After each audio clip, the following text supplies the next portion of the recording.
Hello and welcome everybody to Beyonka's Playhouse radio / talk show. And we are live inside of Beyonka Studios. I'm here with my special guest tonight. Miss Kiara Carter is back inside of the Playhouse tonight. Yes, I'm back. I'm excited to be back. You excited to be back? Yes. Y'all lit. We had some amazing fun on Tuesday, spilling tea, drinking wine, and just having some fun on Tuesday night. So I thought it would be good for Miss Kiara to come back to the Playhouse and talk with us on Couple Therapies Thursday. So you guys may be wondering why Beyonka is dressed in this sexy lingerie tonight. Well, I am dressed in this lingerie tonight because it is Couple Therapies Thursday, and I wanted to talk about how to keep the passion alive in your relationship. And one of the ways of keeping the passion alive in a relationship is taking the time to do things like dress sexy. You know, putting on a little bit of lingerie, makeup, a little bit of jewelry, you know, still put on the heels and, you know, get sexy. And let me tell you guys something, right? I wasn't going to take off, but I was like, no, let me let these ladies know a little something, right? This little lingerie, you know, I saw one day in the store. Now, I won't tell you what store I saw it in, but I will tell you this. I saw it in the store one day as I was walking and doing a little shopping. And I saw it and said, you know what? I should get that. You know, that's really cute. And I was like, no, I don't really have the money for it. You know, that we give excuses sometimes. Like, I don't really have the money for it. I can't afford to be doing the lingerie right now. I got other things going on. I went back, you know, and I went back by and I was like, let me just go ahead and check it one more time. When I looked at the price tag, it was $12. Really? So, this is a little $12 ensemble that I've had for quite a while now, I'll say. And you know, it's really nice. It's sexy, it's cute, it's girly. And I don't really think that a guy would even care if it was a little $12 lingerie outfit. So I decided to wear this for all of my viewers tonight inside of Beyonka's Playhouse. I hope you like it. And listen, Miss Kiara, I told her motherfucking ass to dress sexy, and I said, listen, what I really said was, we're going to have us a nice little pajama party, you know, in the Playhouse on Thursday, you know, wear what you normally wear to bed. And so she came tonight in what she normally wears to bed, and to be honest, you know, it's still really cute. She still got the cleavage out.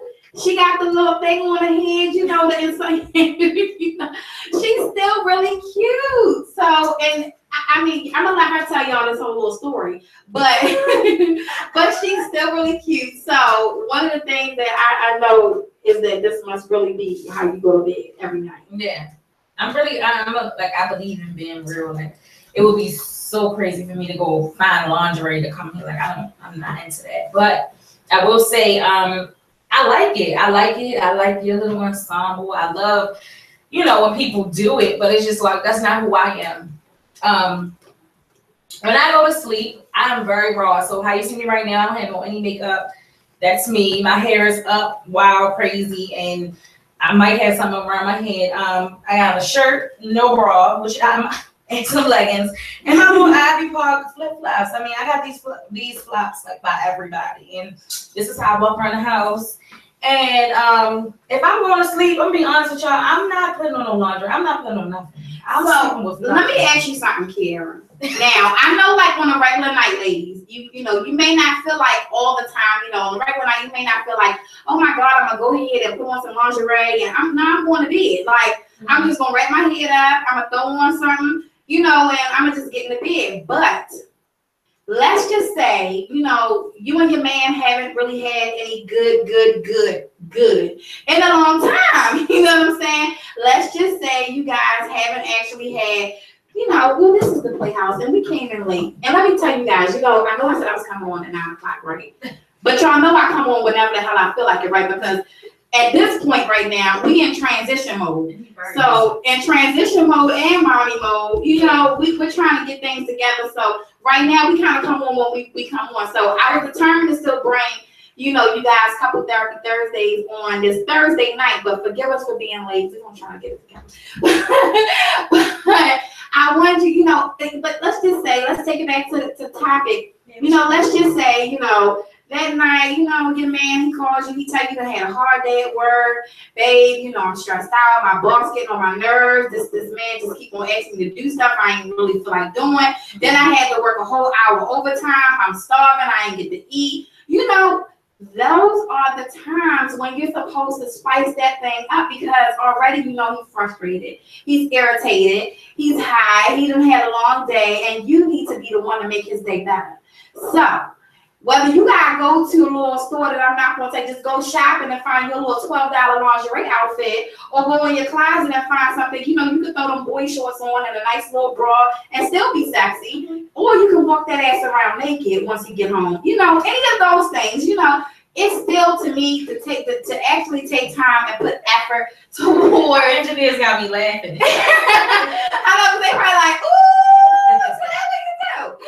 But you know, it's the effort that you put in to making sure that when your man gets home, right, you know, you are the one to make his day turn around and do a whole 360. Yeah, so yeah, it's not. I'm not telling you, ladies, like every single night you need to be dressed in heels, makeup, put on the lingerie, because that would be a lot. Like you asked me when we first came in here, you said like, "Is this you in real life?" Yeah. And it is me in real life, real talk. You know, those are exciting. Sorry, so are you asking what I do? Like, I want to know. Okay, well, here's the thing. I mean, let me tell you a little bit about me. First of all, aside from the special night, I just feel like on a regular night, like what people do on a special night, I do that every night. So it's like I don't really. It's weirdly. I'm so serious. I'm not Beyonka. Let me let you know a little something, Beyonka. I'm not trying to be funny. Like, I can't say, I'm not speaking like in current terms or like in a situation now, because that's just not who I am. But in my past, in my relationship, my in-home relationship, and let's keep in mind, I could never do this for somebody that wasn't my in-home guy. Like, you're not my in-house nigga, you're not getting none of this treatment. I don't even care. So if we were in home and this was my in-home relationship or my guy, whatever the case may be, I definitely. My engineer is not doing what she's supposed to be doing, so I'm sorry, I'm listening, boo. Y'all are funny. But you know, let me tell you something. It's like a full studio, like I'm the whole studio. Shit. But go ahead, I'm listening, boo. I would definitely, like, one thing's for sure, cooking, cleaning, like that. I never had a guy that came home to a dirty home. Never. And I never. That's a plus. That's a plus. Every single, like, down to right now, and I don't even have a guy. Like, it's so funny. I just said I was gonna post something on Instagram. Somebody texted me and asked me, like, "Oh, you know, what you doing?" I said, "Cooking dinner." He's like, "Oh, so when can I come over and get a plate?" I said, "A plate for who?" And I have 2 plates, my kids' plates, or maybe 3 for myself, but I don't even really eat that much. So I had my 2 kids' plates, and I sent it back, and he's like, "Okay, so where's mine?" I'm like, "Sure, and you can come and make sure you got your money to reimburse me for my market trip." Like, everybody doesn't deserve all of you. That's how I look at it. And let me tell y'all something. God put her in my life for a reason, because I'm gonna be taking some real notes from Tuesday show to tonight's show. I'm gonna continue to take some notes, because you know what? I'm quick to cook. I'm quick to cook, and it's somebody like, "Oh, where my plate?" Like, let me go ahead and put a plate aside for you. And I used to be like that, like, "Oh, let me get now it's like, now when you have children, you have to be wise, and they're watching. You understand what I'm saying? And you have daughters. I have daughters, and they have a deceased father, so no guys come around my kids. Like, if I would have to be dating you secretly without them knowing, you have to have that full potential to even meet them. So that's definitely no guy is even in my kid's life to even receive a plate. Sorry, but my food is bomb. No food for you.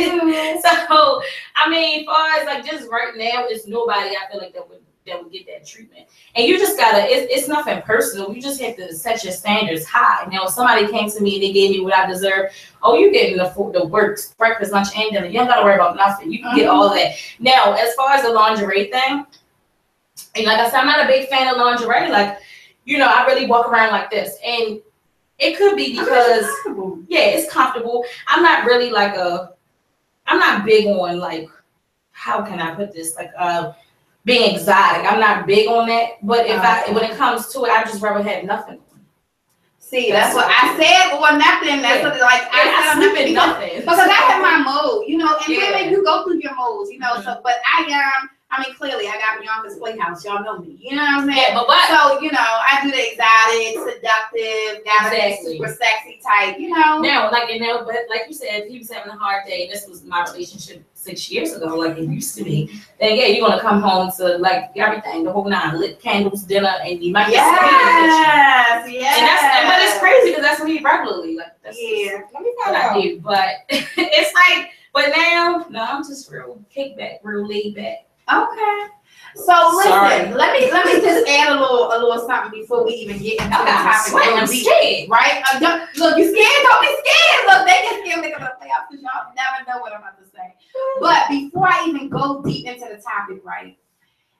I know that somebody will be watching this show, right? And they're gonna be like, okay, so wait a minute. So we supposed to take advice from two single women? From two women who don't have a man? Like, we supposed to take advice from them? So let me tell you something, though, ladies. Especially the ones, I'm gonna hurt somebody's feelings, or somebody be mad when I say that. They're gonna be so mad, but I'm gonna be, I really wanna be real with you. We're not single because we have to be single. I know I'm not. And I just met Kiara, and let me tell you, I've already, just in a couple of days of knowing her, I can see that she's a very strong, very independent. She's a boss. She has her own business. She's very smart, very intelligent. So I can't see her being single because she just can't find a man. And I mean, you guys see, she's beautiful. You know what I'm saying? So I can't see her just being single because she can't find a man. And as far as I go, I'm not even gonna brag on myself. I'm just gonna say now, you know better than that. So you know, we're not single because, oh my God, we can't get a man, we can't keep a man. Right. No, we're just two women who have been in relationships and have had things happen to where we are now single, and right now we're continuing to be that way because it's by choice. You know, it's not because like, oh my God, like, I just cannot find a man. I'm pretty sure her inbox stay full, just like mine stay full. You know what I'm saying? So don't think that you can't take our advice because we can't get a man. I always see folks like, well, if she's single and she don't have a man, how's she gonna give advice? We the ones that your man is probably trying to get with. I guess. So I'm just trying to let you know, if anything, if he's trying to check us, you might want to check us too, because we might have a little something to tell you. You feel me? So, I don't like relationships. I'm just like, my thing is, don't give your all to anybody. I feel like everybody gives their all, especially in relationships. Even in these situationships, like people feel like it's so slick to be like situationships. Did you say that? Situationships, because if a guy doesn't give you the title of being in a relationship, and people say, oh, it's, you know, the title doesn't mean anything. Let me tell you something. One thing's for sure, two things for certain. So we about to get deep. I'm trying these situationships. If you're not in a relationship, you give a guy opportunity to do what he wants. I just feel like if he honors you and if he feels that you're valuable, he wouldn't even want to do anything else. Do you understand what I'm saying? So once you have allowed that, allowance is big. Like you've allowed him. You know, last week we talked about relationships.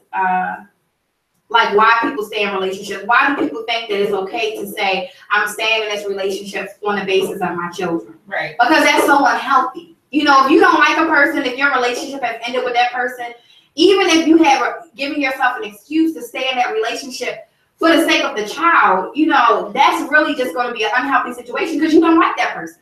So one of the things that I wanted to definitely talk about, and listen, y'all, because I was supposed to write cue cards, right? But sister been busy. So I had to write some stuff out real quick, right? I agree and disagree with what you say.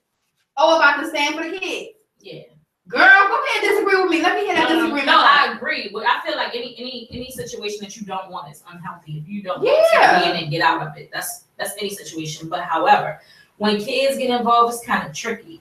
Because me personally, and I'm a firm believer now. Let me get a little background on me. So I come from two parents that they married, they had me, and they're still married. Okay. And I can't tell you it's peachy and creamy at all. But I believe in like foundation. I believe a child can be, you create children, but you don't only create them, like you're molding, guiding them to be who they are. So sometimes to me, two parents create one child's mental stability. Like you could coming home, leaving and putting a kid through divorce, and like me personally, I don't believe in divorce. That sounds crazy, right? I don't believe in divorce, but I just feel like for one, once you marry me for a reason. So we tied together. And if we have children together, then your job, and as a man, like I'm big on men being leaders, being providers, being like strong. Like you're the backbone of this situation. It's not me. I know moms are like superheroes. Shout out to every mom because I'm a superhero now. But if my kid's father was to still be alive right now, no. Like I feel like women should submit to men. I feel like I'm really big on. I'm real old school. I feel like, you know, if it's that deep and you have to leave, the only reason why you should leave or divorce a man is because you absolutely have to. And not liking a person is a good reason to. So let me give you a little background on me. Okay. I come from a 2-parent household as well. My parents have been married for 37 years. My grandparents have been married for, I think it's like 62 years. My grandparents on my other side of the family, they passed away both, you know, but they were married when they passed away. They were married for over 30 some years. So everyone in my family is like married. My aunt's been married, you know, all of them are married. So when I first got my first divorce, I was thinking the same thing, like, oh my God, like I do not want to be the one in the family that got a divorce. And I do not want my children to have to grow up without having their parents, you know. I want them to be able to have both parents in the household. I knew that if I went through the divorce, that my husband would possibly not be a part of my children's lives. And needless to say, he has not been a part of their lives. Like he hasn't even seen them in over like 8 years. You know what I'm saying? And then he saw them on a high and by 8 years ago. So I knew that me divorcing him would mean that he would say goodbye to them. Even my second marriage, I stayed married 5 years the first time, 7 years the second time. And the second time, I knew the same thing. I was like, let me stay married to this man, because I even told him, I'm like, listen, we live in a huge house. You can have your side of the house. I can have my side of the house. We can make this work for the sake of the children. You know, again, even though my first marriage was hell and I stayed for the children and it was 5 years of devastation, I said, I'm going to still rock this next time. And it was years of heartbreak.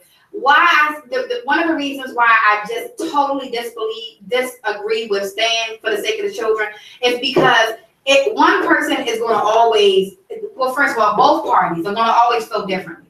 You know, emotionally wise, you know, whether one person is still in love with the other person or the other person doesn't love the other person, whether that person is still attracted to that person, it's always going to be two different feelings. You know, so you have two adults in a household where you have mixed feelings going on. So if we just live in co-parenting and you got your side of the house, I got my side of the house, then, you know, okay, that should be cool. It sounds like it should be cool, especially with my second husband, because he was my best friend. I'm talking about from 11 years old. Like, this man just was God's gift to me in my mind. You know, so I felt like when it was time for a divorce, like, listen, let us just be friends. Like, I don't want you to leave because the children love you, they're your kids. You know, we done built a life together, but I can't rock with you like that. Can you please take the other side of the house?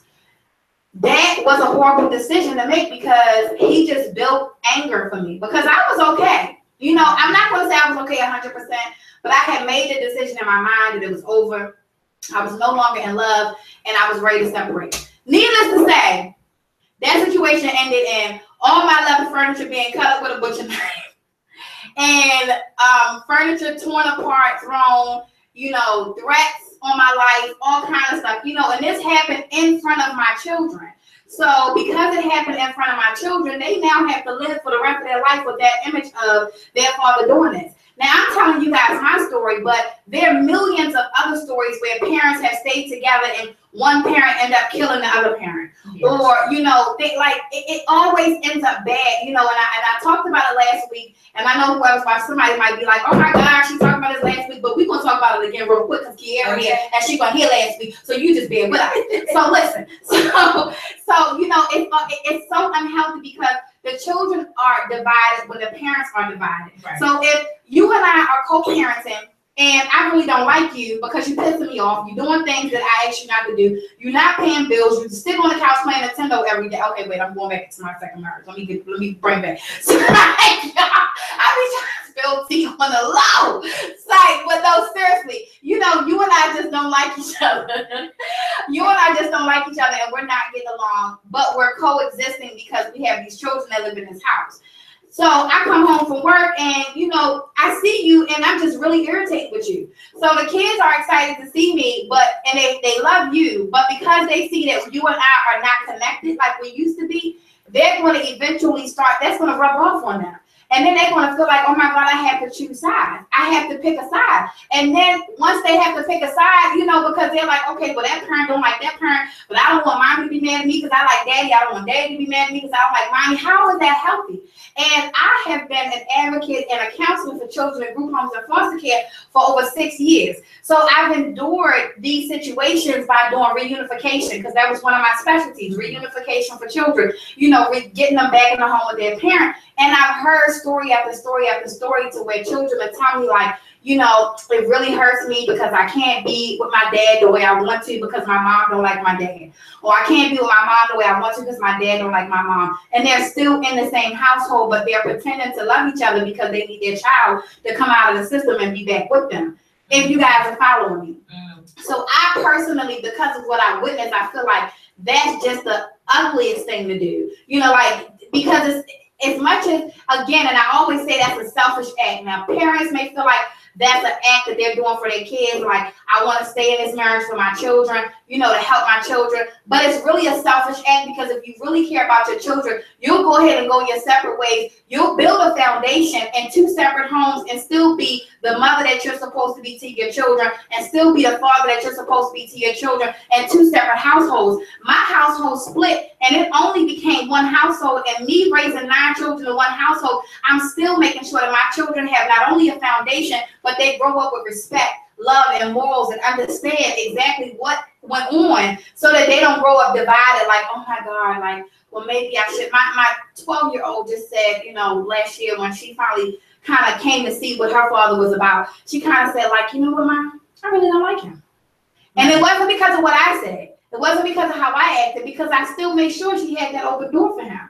But he shut it down. You know, because so, you know, it's just a catch-22. But all in all, I just personally say it's unhealthy, ladies and gentlemen, to say, let me stay married for the sake of my children. Because your children, if they grow up thinking like, well, let me have kids, or if I have kids and I get married and our marriage falls apart, you know, the more important thing is for us to stay together because my parents stayed together, then you really mean to tell me that you're willing to live unhappy for the rest of your life, just so that your children can say that they have a mother and father in their house? Kids know when their mother and their fathers are happy and when they're sad, when situations are good and when situations are not good. And if you're allowing your children to grow up in that type of situation just for the simple fact of saying, like, we live in 1 household, but daddy creeping off every other day, or we live in 1 household, but I seen mommy talking to the mailman, winking that eye, that's a bad situation. Well, see, like, this is, I believe, like, I'm very deep, like, not even on a spiritual level.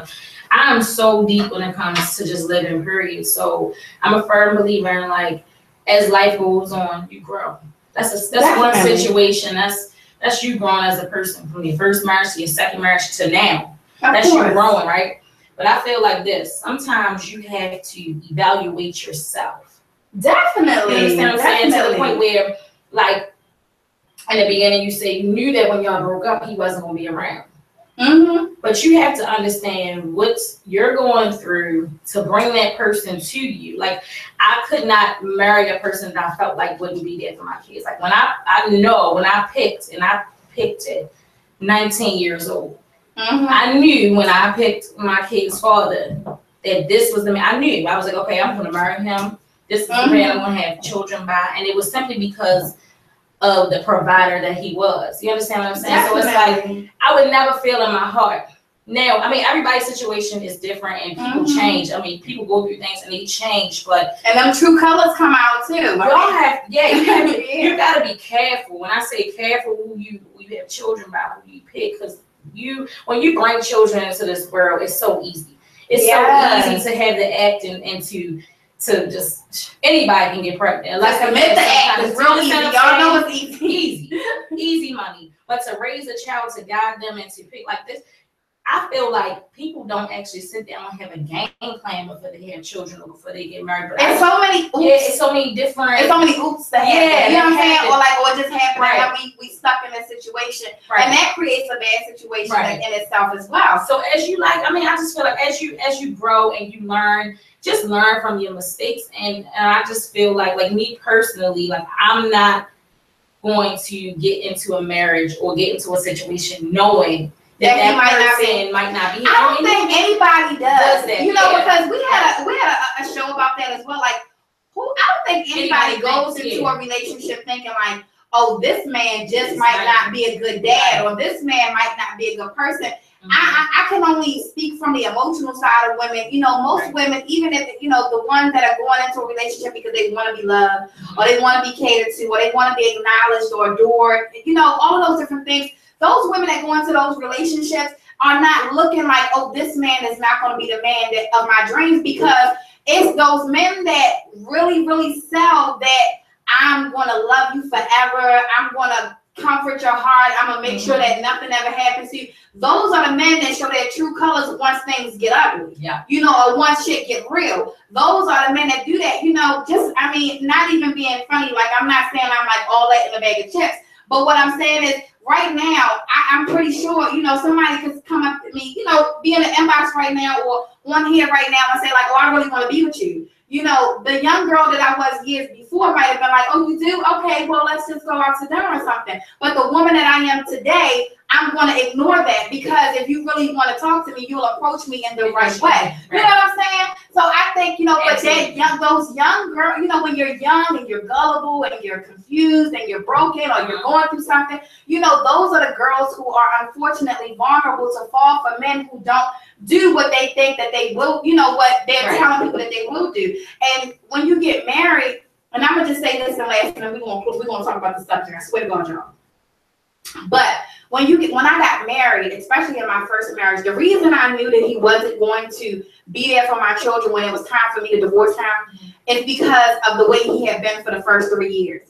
So the first 3 years, he was in and out, in and out. You know, I had girls, you know, calling my phone every other day. Oh, I'm messing with him. You know, because of those first 3 years, that's when I realized, like, okay, well, if I leave this man is not going to be here, because and then another sign, ladies, is when you are with a guy and he pays more attention to you than he does to your child, and that child is both of your children, that's a sign. Now, me, I was a child, and I'm not using that as an excuse, but it's true. I was a child. So I noticed that, you know, especially with my first one, like he would play with him and acknowledge him, but not like a dad would. I came from a real dad, you know what I'm saying? So I was looking for him to be like, this is your son, you know, take him places with you, you know, really give him that love and affection and attention that a father would give a son. He didn't do that, you know what I'm saying? So it took for me to get older and really, really just evaluate the entire situation for me to really see like, okay, this is not going to change. He's not going to get better. You know, I'm getting older and I'm getting wiser, but he's still this asshole. So I'm going to need to go ahead and let this situation go. You know what I mean? And I think that's for a lot of situations. A lot of women fall into situations like that where they feel like, oh, this is going to be, and not just women, because you guys know I have Just Daddy and Me, and I get inboxes from men all the time from that male organization telling me about how they fell in love with a woman. And I swear y'all would be shocked. We ain't going to go take it to church. But it's men out there. The men are like, you know, they fell in love with a woman. One situation, a guy got married to the woman. They had 3 kids. And one day she just up and left him with 3 kids, and he was homeless with 3 children. I was like, what? Where they do that at? Like, I can't even imagine leaving one of my children and not knowing, like, did she eat? Is she okay? So I just couldn't understand it from a mother's point of view. But then after I started getting the second and the third and the fourth and the fifth story, I was like, wow, men go through the same thing women go through. You know, people just go through things for you. Yeah, and it goes back to choosing wisely. Like in everything that you do, choose wisely. It's signs. You can tell how strong a person is and how much they really like believe in what it is they're doing. If you've been a father, I'm gonna see that you're a father. You understand what I'm saying? And it's like one little sign. Like first of all, any man showing a sign of weakness, you can't even sit with me. I say that all the time, and it's funny because a female asked me, was it yesterday when I was talking, day before yesterday? So where is it that you sit? It don't matter. You can't sit with me. Oh my goodness. It's simply because like you have to. I mean, and not to sound cocky or to sound conceited or anything like that, but it's like to be confident. It's confidence and it's knowing where you need to be, knowing where you are, knowing where you need to be. I'm not saying I'm in the best place right now, but it's chances are like you slim to nothing. You're not gonna come in my inbox and get my attention. It's not gonna happen. And I just feel like for one, like any man who wants you, and I'm a firm believer in this, he's gonna show you. No man's not gonna tell you. He's gonna approach you. He's gonna approach you the proper way. He's going to continue to come, like he's going to come after you the proper way. You know those little messages that you guys be sending, like, "What's up?" Yeah, no. Let me tell you. I tell people all the time, what you doing, what's up, me, you get no response. Absolutely. And if it's WID and or where you at? What's up? Where you at? What you doing? Yeah, no. I'm not a kid. You're not even gonna get a response from me. Y'all got that? Seriously, y'all take that all the time. So I got. Y'all take that note. They will tell you. They don't get responses, and then everybody says like, "Oh, who is she?" And it's crazy because like I don't mean to come off as this person, but it's like sometimes you gotta show me to come off as this mean person. She just needs you. I know what I need. I know what I want, and I'm not gonna settle for anything. All right. Know that when you come in my DMs. So we got some comments. Okay, so Sonia said, so new question, do you divorce because you don't like each other anymore? I don't think that you divorce because you don't like each other anymore. I personally am going to, and I'm going to let Kiara, say, I'm going to say this, right? Because you can stop liking a person because they got on your nerves. Right. They've been chewing their food out loud. Y'all know I always talk about this. So, if you trying to talk to me, listen, if you don't chew with your mouth closed, don't inbox me. But you can stop liking a person for many different reasons. However, that shouldn't be the reason why you divorce, because I feel like the same way you fell in love and fell out of love, like you need to take the time to figure out, why do we fall out of love? Like, what happened? When you are married, I believe that you try everything possible to save your marriage.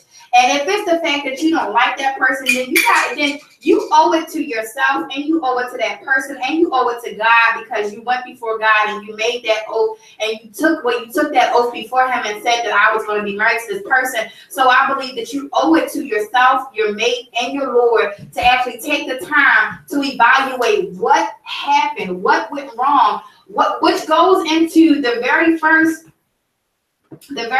number one thing that is going to be my recommendation on how to keep the passion going in a relationship. So Sonia, the answer to that question is no, you do not divorce because you don't like a person. You definitely evaluate the situation and try to figure out why you don't like the person. And so communication is number one. To me, number one, like, to keep the passion going, you need to have like communication, like, because if you're not communicating, and listen, y'all know I got my yellow sheet because I ain't have time to do my cue cards. So listen, don't talk about me with this yellow sheet. But communicating your wants, your desires, is extremely important, and sharing your dislikes as well as your likes. It's extremely important. Telling your mate what turns you off, what turns you on. That's important. Like, if he does, let me say something.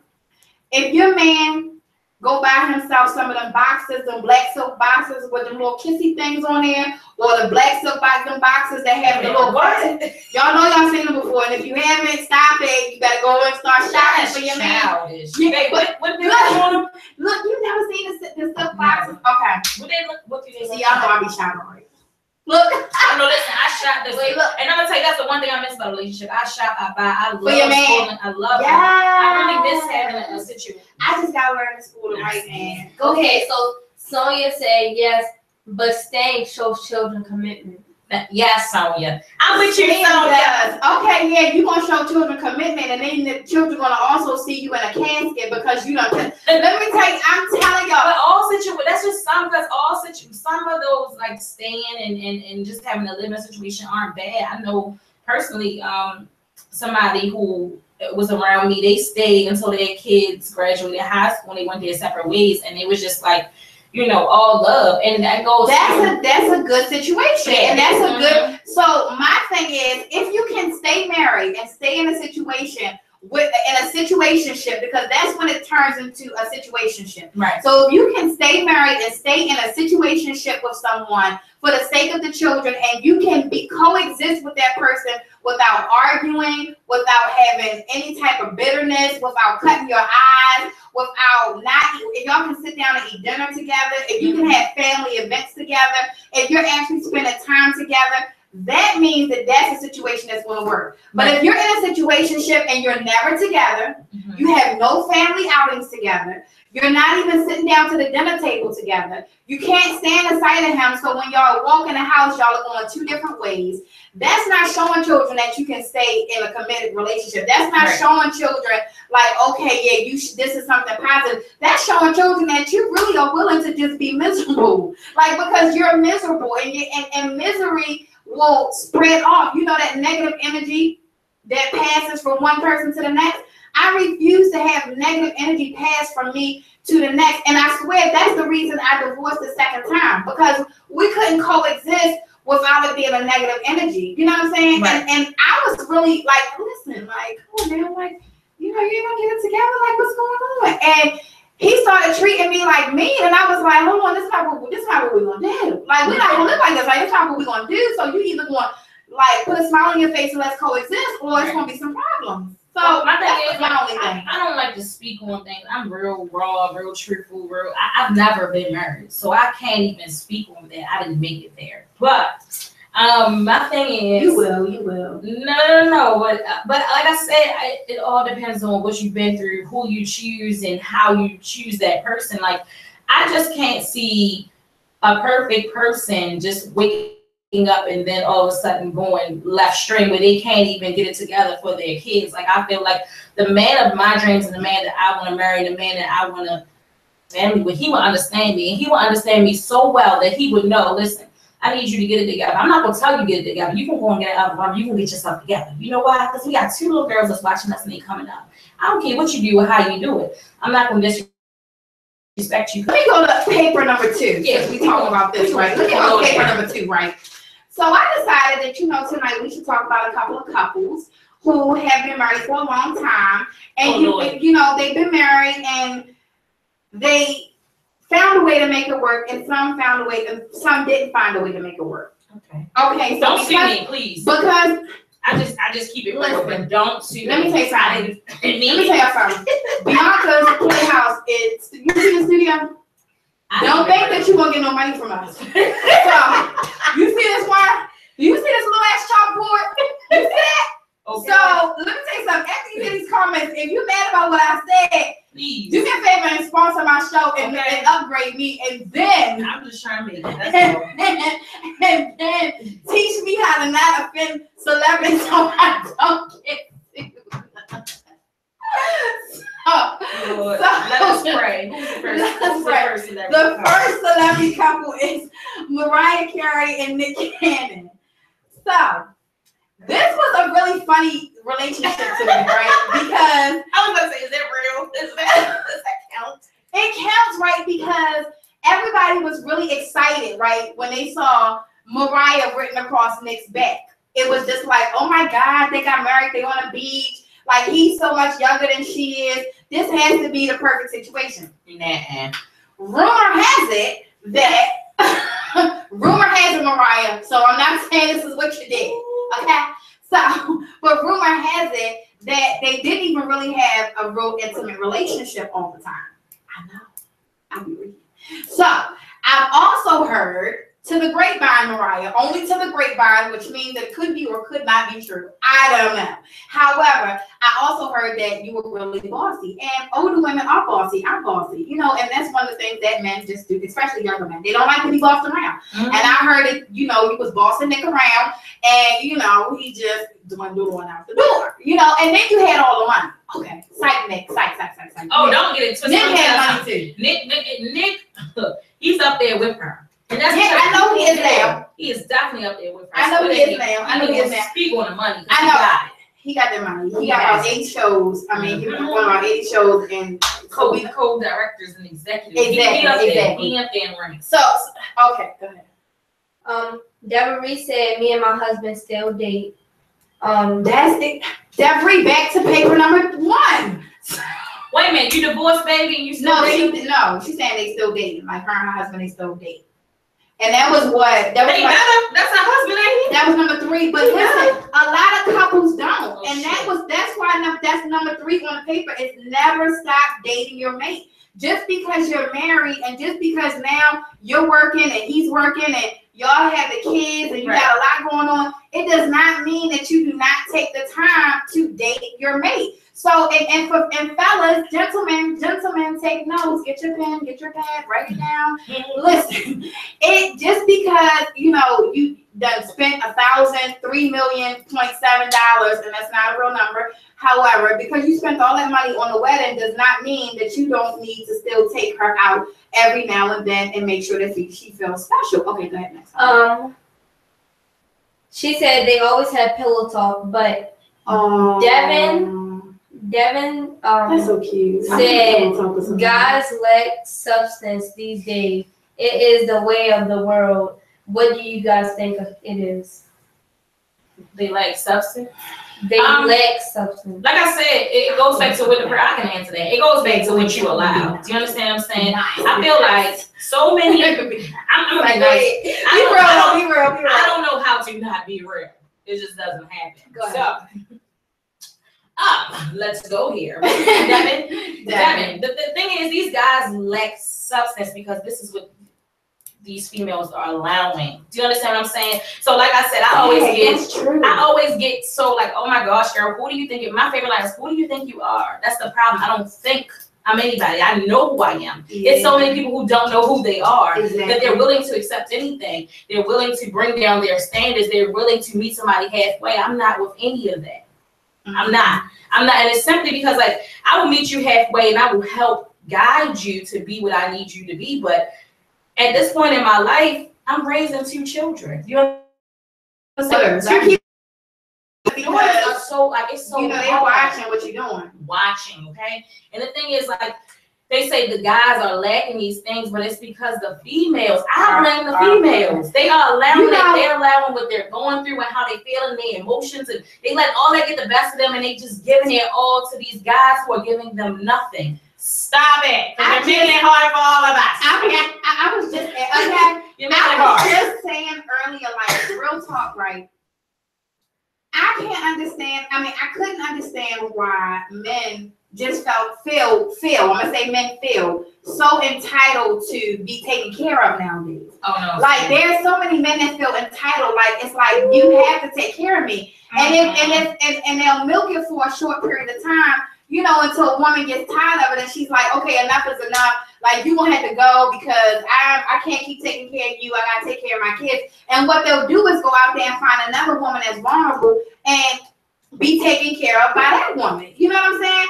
And the woman will do it. Listen, not only will she do it, but she'll put his name on her tags. Like, are y'all ready for me to speak on that? Okay, I'm just saying they will and have more kids by him. Listen. Like despite the fact that he's not taking care of his kids, despite the fact that he done had to get divorced, like despite all of that, she will be like, oh well, it must have been something wrong with him, despite the fact that he don't have no job. Give him a job at her place of business and have him working for her, and then wonder why he still ain't shit. Because he wasn't shit when the first woman left his ass. But you riding around with his name on your tag like he the shit.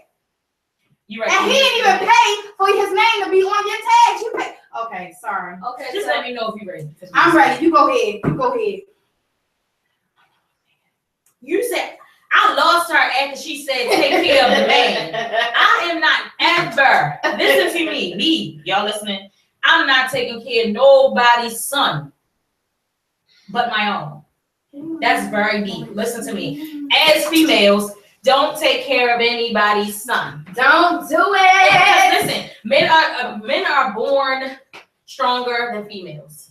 Men are supposed to be leaders. They are supposed to be like you are the example. I'm supposed to follow in your footsteps. How could I ever follow in your footsteps taking care of you? And that's your mother. That's the biggest issue. It's not gonna happen. But you know what's sad it's like a man, because he didn't have the proper upbringing, when you tell him that, he's going to be like, oh, okay, well, let me go ahead and find another woman that'll do it. And the sad thing is, there's another woman that will do it. And listen, when you find her, tell her I said hi. Okay? And guess what? When you tell her hello, just know that she can't sit with me either. She could never hang with me. I love that. She could never, because nobody in my, when I say I am so deep into this, like I know for a fact, if my best friends were sitting at this table, like none of them never took care of no man, and they're not going to. And if you're not taking care of them, girl, why you didn't ask me to be a friend like 20 years ago? And I put this on everything. And those of you who are watching that know my friends, like I mean, we get backlash off of like, who do they think they are? That's the thing. We know who you are. You don't know who you are yet. And when you find out who you are, you're not gonna take care of nobody's son. Exactly. Okay. Kyrie Smith said, "Oh my God! Whoa, what it do, Marty?" Hey, Deborah Reese said, "Romance doesn't exist anymore."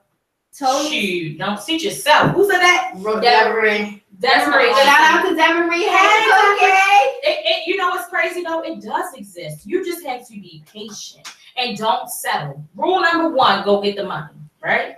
Rule number 2: don't forget to get the money. And by that I mean, and that's a song. By that I mean, don't get caught up in your feelings. Don't get tied up in your emotions. Get your money.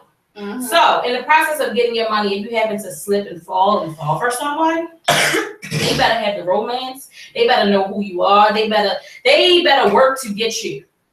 Do you understand? And that's why, and I think that's why the romance, as far as like what a lot of women see, like they see that it's kind of slipping. Like, okay, well, damn, like he's not even going to take me out to romantic dinner. He's not even going to do that. Because so many other women are allowing him to just have them without working for them and just do anything. So they're just like, oh, well, I don't have to do that anymore. Let them be lost, and you know your worth. Exactly. You let them be lost, and you. So number 2, because I know I'm gonna skip. I went from number 1 to number 3. But let me just say real quick, number 2. And how to keep the passion in your relationship is acknowledgement. Like, acknowledgement is so important to me.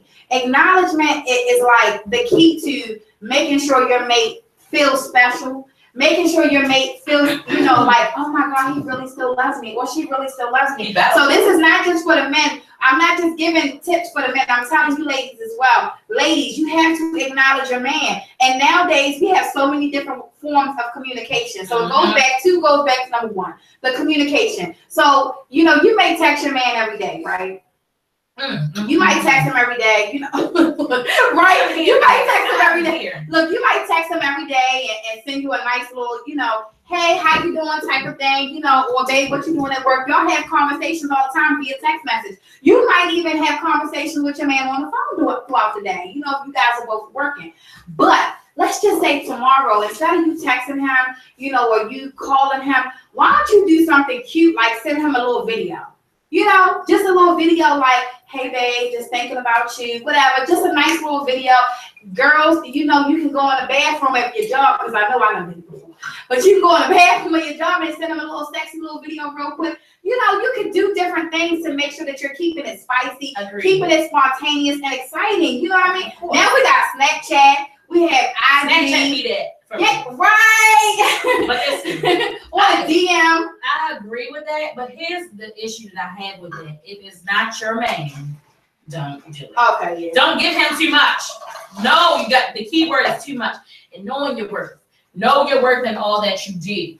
Don't give him something that he has not worked for. He didn't put in work. He didn't tell him again. Don't go in no bathroom and get to send him videos. And he didn't work for all of that. He didn't work for that. He didn't even acknowledge you as his girl. Yes, that's sexy underwear thing. So listen, first, let me make this clear, right, ladies? Because I don't want nobody going and doing nothing that you should not be doing.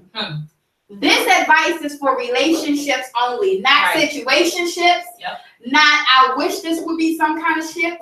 Not I'm on this other woman's man's tip. None of that type of stuff. This is for relationships only. So if you are in a relationship and you're trying to keep the passion going in your relationship, then you need to follow these rules. I'm trying to tell you, it will keep things going. Communicate with your mate, acknowledge your mate. And also with the acknowledgement, right? We all love a little bit of roses. That surprise rose that come to your job or come to your house. You just got surprised with some roses. I know you ladies know what I'm talking about. You better have it. Men like shit like that too. So even if he working at Jiffy Lube, I don't give a damn. Oh.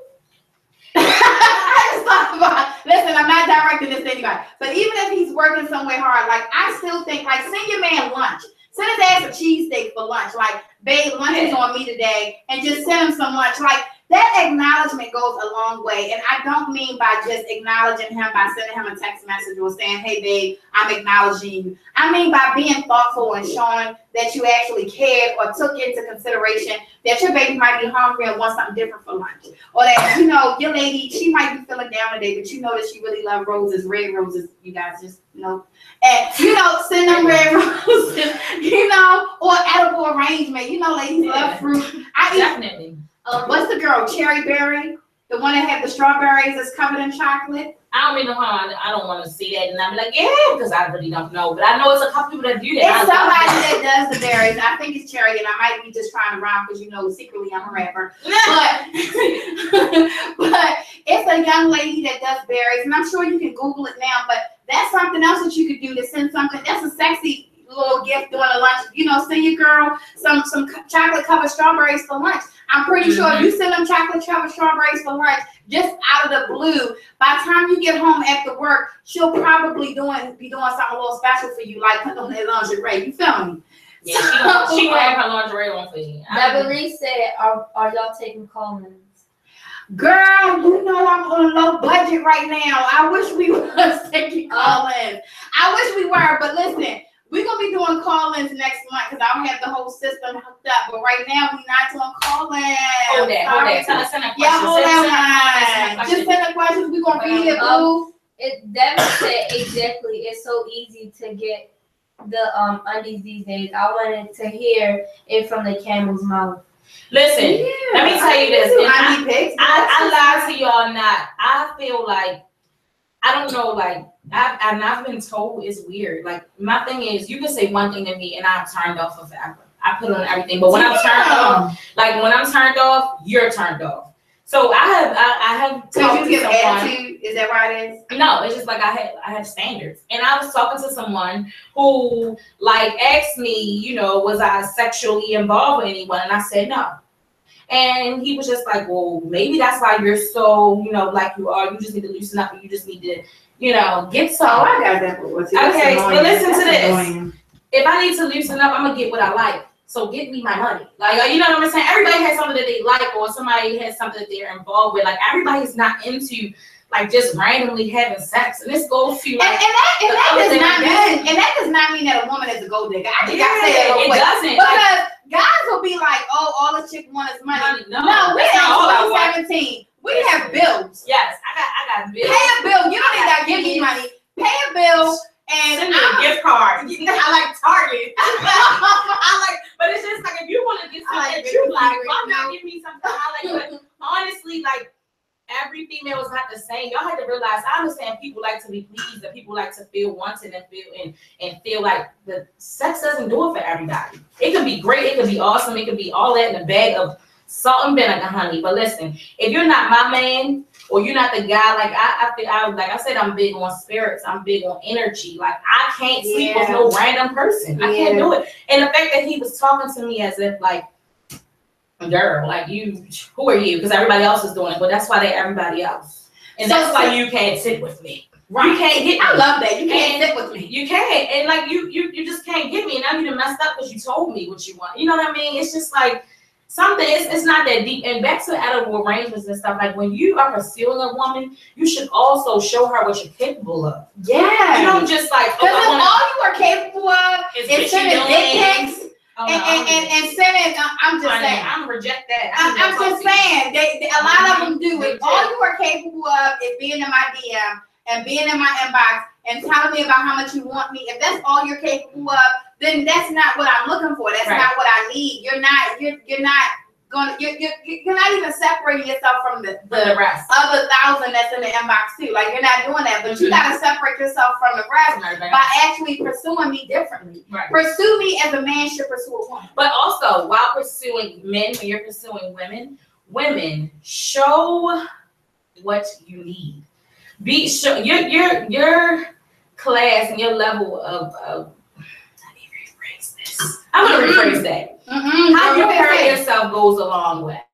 So a man should be able to look at you and know I have to do X, Y, and Z. You wonder why a guy can be with two different women, and it's like, oh, he did this for me. Well, Dad, he didn't do that for me. You know why? Because you didn't show him your worth.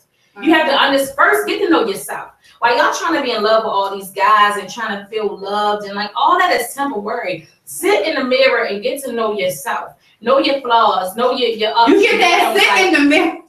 Hey, get to know yourself. I'm dead. Fall in love with yourself. You know, that's what I was saying on Tuesday. Like, yeah. you know, that extra sexy, what's too sexy and what's not sexy enough. We did that Tuesday, right? Yeah. And one of the things that, you know, for me personally, and I can't speak for every woman, for me, I had to fall in love with myself because I was so confused growing up, you know, being married twice and all that kind of stuff. I was so confused, like, well, dang, like, am I not pretty enough? What's going on with me? What's wrong with me? Y'all see I'm covered in tattoos, and that wasn't because I like tattoos. It was because I felt like, well, maybe I should put roses on myself so that men would think that I'm beautiful. So I covered myself in roses. Wait a minute, I'm going to give her a hug. Every tattoo I have has a meaning behind it. Yeah, that's how I like that too. I mean, it's so deep. Like I never just woke up and went and got a tattoo. Me either. Yes.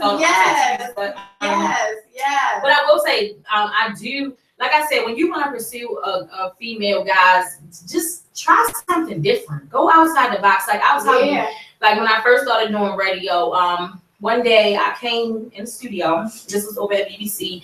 The lights were out and everything, and when I turned the lights on, it said, "Thinking of you." It was a little balloon attached to a edible arrangement, and it just said like, "See, told you, I really adore you." And let me stop. I don't know what to say. I know the person adores me. I know it said I really adore you, but I don't know if they said secret admirer or they didn't put anything. Either way, they didn't say who they were.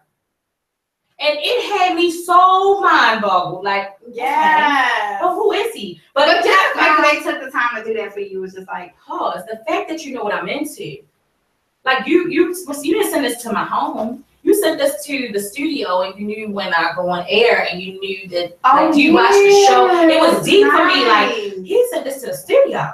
How did he get the studio address? Like how did he know when I will come in, and how did he know? And it was just sitting there, and it was like, oh, sweet. You know, this is somebody who's trying to pursue you. But I feel like in all that you do, every female deserves those kind of gestures. You understand what I'm saying? You need to go do something different. Step outside the box. And when women are doing things like accepting men who aren't shit, it's because they've never had a man to actually show them that they were worth something. I'm just saying. I told you. And it's sad, right? Because, you know, it's unfortunate, like women look for validation, but women look for men to give them validation. And if they're with a man who treats them like shit, it's going to take them some time. So ladies, note to self, right?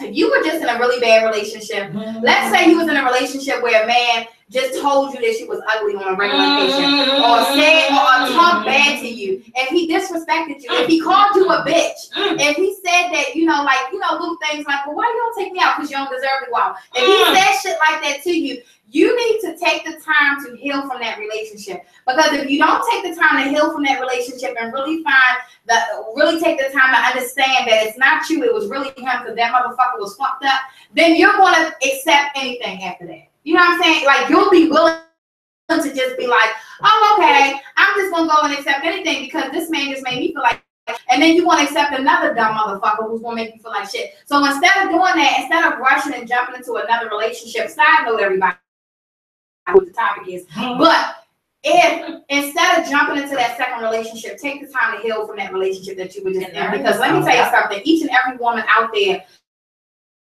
is beautiful. Each and every woman out there deserves, each and every woman have a man buy edible arrangements to surprise her at work. Each and every woman deserves that. But it's unfortunate that each and every woman out, not each and every, but it's unfortunate that there are a lot of women out there who don't know any better. They don't know. This goes back to 2 days ago when I had to explain to a young lady who thought, and this is, please note this, I hope everybody's tuning in. When you say, I know my role and I know my place, I hate this. You don't know yourself. Let me explain something to you, because if you knew your role, you would not even allow yourself to be in a situation without having a title. Well, to say you know your role is so immature and it's so retarded. It makes you Listen, don't be mad at us. Be mad at the facts. Don't be mad at us. Don't be mad at us. I'm telling you. Be mad at the facts. Don't be mad at us. Listen, and to Because say that's some real truth to shit. say I know my role and I play it well, you don't. Because if you're single, these guys. Why should your role be anything other than being a queen? When you're dealing with one person, your role is not to submit yourself to somebody who doesn't see you in the eyes to make you and stop submitting yourself to someone who is committed to you. If that person isn't committed to you, you shouldn't be committed to them. And to say you know your role is just to say that I'm dumb enough to allow him to do what he wants to do. It's knowing your role would be not to engage with that person until they understand your value and your worth. Which like if you do your role. Okay. Number 4 is instead of creating passion with someone else, gentlemen and ladies, instead of creating passion with someone else when you're in a relationship, take the time to do those same exact things you desire to do with someone else with your mate. If you feel like these things are not things that you want to do with your mate, then let your mate go and go ahead and create a situation with someone else. But if you really want to keep the passion in your relationship and things are going wrong, take the time to do all of those little special things that you're doing for that you may do for somebody else, for the person that you're in a relationship with. Because it's unfortunate that some ladies out here say that dumb shit like, oh, I know my place. Oh, I know my role. Oh, it don't matter that he got 2, 3 other women. They say those things because they're naive and they're dumb. Those men are doing. That's why. Yeah, that's true. I'm trying to make it sound good, but she's just gonna keep on making it sound good. If you allow him to do what he wants to do, he's only gonna do it. You understand what I'm saying? True if you show him, oh, this is who I am, and you're not gonna do this, and guess what? If you really truly knew your role, listen to this. This is the catch-22. You wouldn't be with him.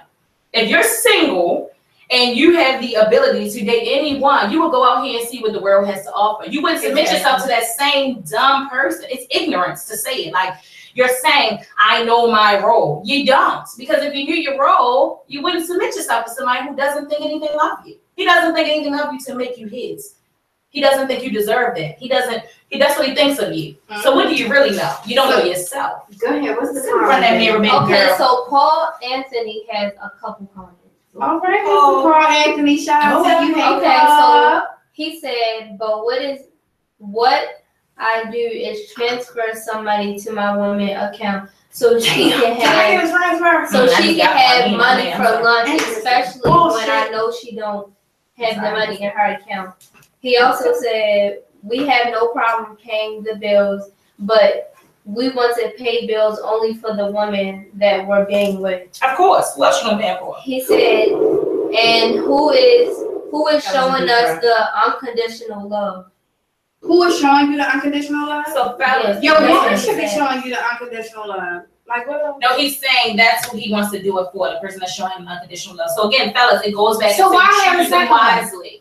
So don't choose these women that are out here just looking for anyone to take care of them. You understand what I'm saying? Pick that woman who is about you and only about you. You're gonna know. It's not gonna be like oh my goodness, she might be messing with this person. You are gonna know. She's gonna submit to you and she's gonna treat you like a king. If she treats you like anything less than that, then she's not for you. Move on. But if you already have it in you to be a provider, to take care of her, to make her smile, to make her, feel energetic, to make her feel loved, because that's what you're supposed to do. You're a leader.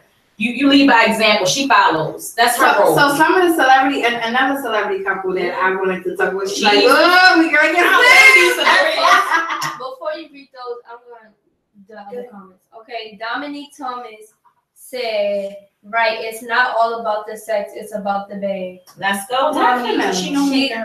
Paul Anthony said, a woman got to give me more. What's between her thighs? Okay. She got to show me something else. What she's about. What she's going to do for me. Cause I already know what I can do for a woman, but I need to know she can do for me besides giving me sex. That's true. I mean, I feel like, listen, women. Let me tell you what I always say. When it comes to me and my situations or my relationships. And like I said, I haven't been in many, so I like to learn. I know I've talk a lot of crap, but I actually learn from people. Like I've never been married, like I said. But the thing is, I like to feel like, where was I going with this? Reed is calling again. I was about to say something. It's the why. It's the why. I got slight amnesia. And then on top of that, I had some salmon. I'm all itching, so no, I don't get high, y'all. I keep scratching. I'm itching. I'm having something happen here. Reed is calling again because she gonna read. A woman got to give me more than what's between her thighs. She got to show me something else. Oh, there we go. That's all I need. It brought me back. I always say this personally. I say that I'm the brains behind the orchestration.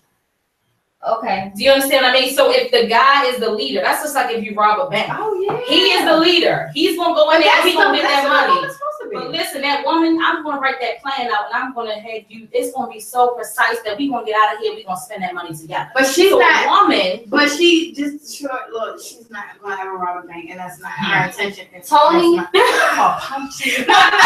not. But that was just an example. So my thing is, like I said, as women, he said he has to know that she's down for him and all that. As women, you are the brains behind that relationship. Definitely. You have to. Don't get me wrong, guys. Are leaders and they're strong and they should be able to hold up everything and they're the foundation. But that woman is just as important because she is the brains.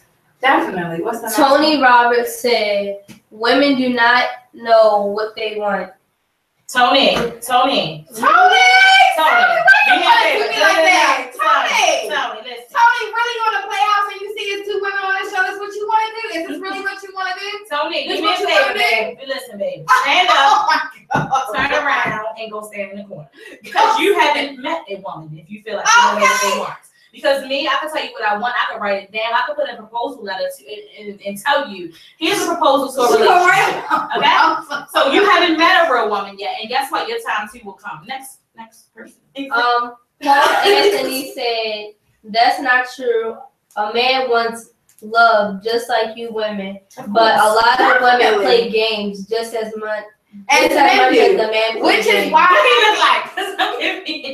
But that's the thing though, this is why I am addressing both women and men. So if you notice on the show, I'm not just speaking to just women. I'm not just speaking to men, I'm speaking to women too. Because like I said, like women, men like gifts and things like that. So I mean, of course, women play games just like men play games, but you gotta, just like she said about women gotta know who they are, men, you have to know who you are as well. And you have to know and what you're worth.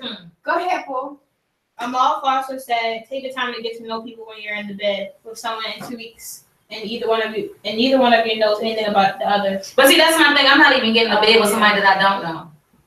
Yeah. That's just like I said. Pillow talk is cute, but you gotta have a lot of other things go down before pillow talk goes down. I don't even look at people and say, "Oh, I'm attracted. Let me sleep with him." No, I gotta be attracted to him. I think that's because in 2017 you have so many people that are quick to just want to sleep with. It's like, okay, let's just go ahead, and then you got that, all these sex groups. So you have people like, oh, we both adults, we know what we both want. Yeah, no, not me. What I do want, Kiara. We want, which leads me. Let me show y'all. Okay, so let me just go into this real quick. Y'all, this is about keeping the passion in the relationship. Okay, so. But this will be for them single people. Okay, wait, hold on. We got another comment before we had to come. Go ahead. Okay. If it ain't God's role in your relationship, then you are playing the wrong role. We gonna bring our God when I'm bringing him. Well, hey, God is the leader. You can't have no relationship without. Oh, yeah, no, that's right. Who is that? Especially in marriage. Who said that? Paul Anthony. But there's another question that goes with that question. Tony Roberts said, "Just think about the majority of women.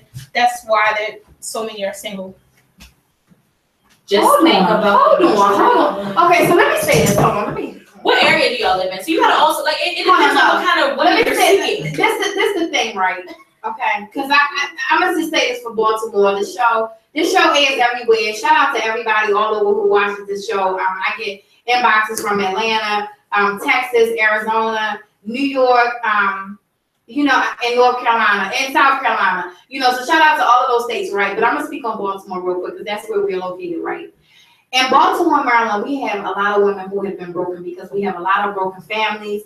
And it's unfortunate, but we have a lot of broken families in Baltimore, Maryland. And is because there's so many different reasons. There's 1,000 different reasons. The drugs in the community, you know, all these different reasons as to why the community has been broken, the village has been broken, and the homes have been torn apart. So you have a lot of little girls who grew up without their daddies and their mommies. You have a lot of little boys who grew up without their daddies and their mommies. And because they had to grow up on their own, they have this selfish mentality because all they know is how to take care of themselves. All they know is how to take from people what it is that they need and they desire. Whether it's taking love, whether it's taking affection, whether it's taking money from your pockets, whether it's taking, you know, food out of your home, whatever, they're all for the take, right? Mm-hmm. I say that to say this, right?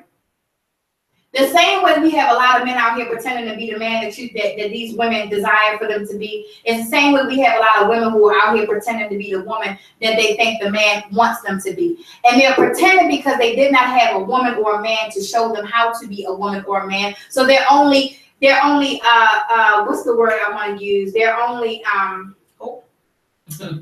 they're only mimicking. They're only mimicking what they see via television or via somebody else's family. They're mimicking situations as opposed to actually having the time, actually taking the time, like you've been raised by your mom and dad. Mm-hmm. I've been raised by my mom and dad. You know, so being raised by two parents, you know, in two-parent households, you get the idea like you're taught what you're supposed to do, what you're not supposed to do, you know, but not all these broken women have. So you have a lot of, hold on, I'm gonna go to y'all, but you have a lot of situations where these little girls have grown up and they're mimicking what they think is supposed to be a woman.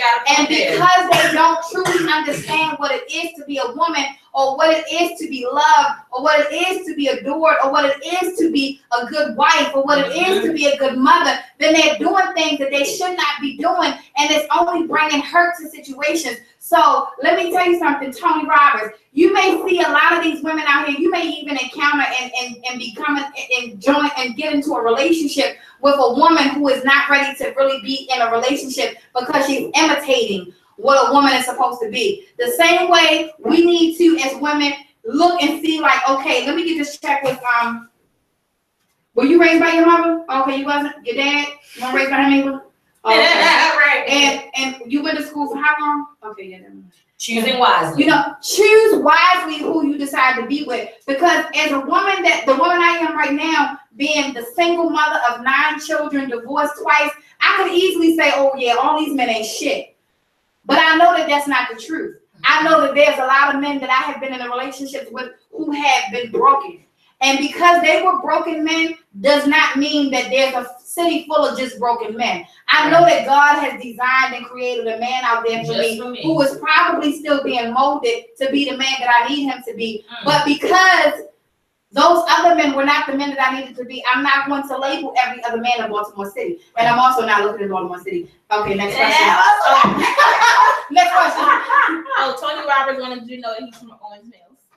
Owens Mills is only the place where black people from Baltimore City got a little bit of money and moved to Owens Mills. And we didn't cross the street. So they just moved across the street. So that does not mean that they're not broken. That just means that they got a little bit of money to move their asses out of the city. And I will say this, like I am from that area. And I'm not talking about y'all people. I'm not. I love y'all. IJF.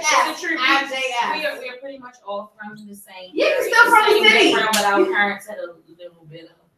Yeah, you got a little bit of money. A little bit of move out with them. Yeah, so it's like, you know what? You know, I'm not originally from Baltimore. I'm originally from Greensboro, North Carolina, but I moved to Baltimore City, and my vow in my mind, my whole goal was to save enough money to move my kids from Baltimore City. So I moved from Baltimore City to Columbia, Maryland, and I lived there for 12 years. However, the pain that I endured in Baltimore City, not because of my parents, but because of the community and the environment and the situations that I were in, live with me to this day. So it don't matter where you move to, if you were affected by the environment that you were in, you're still going to take that. You know what I'm saying? Those traits. Which goes back to choosing wisely when you're creating families. Because guess what? It's just a repeated cycle.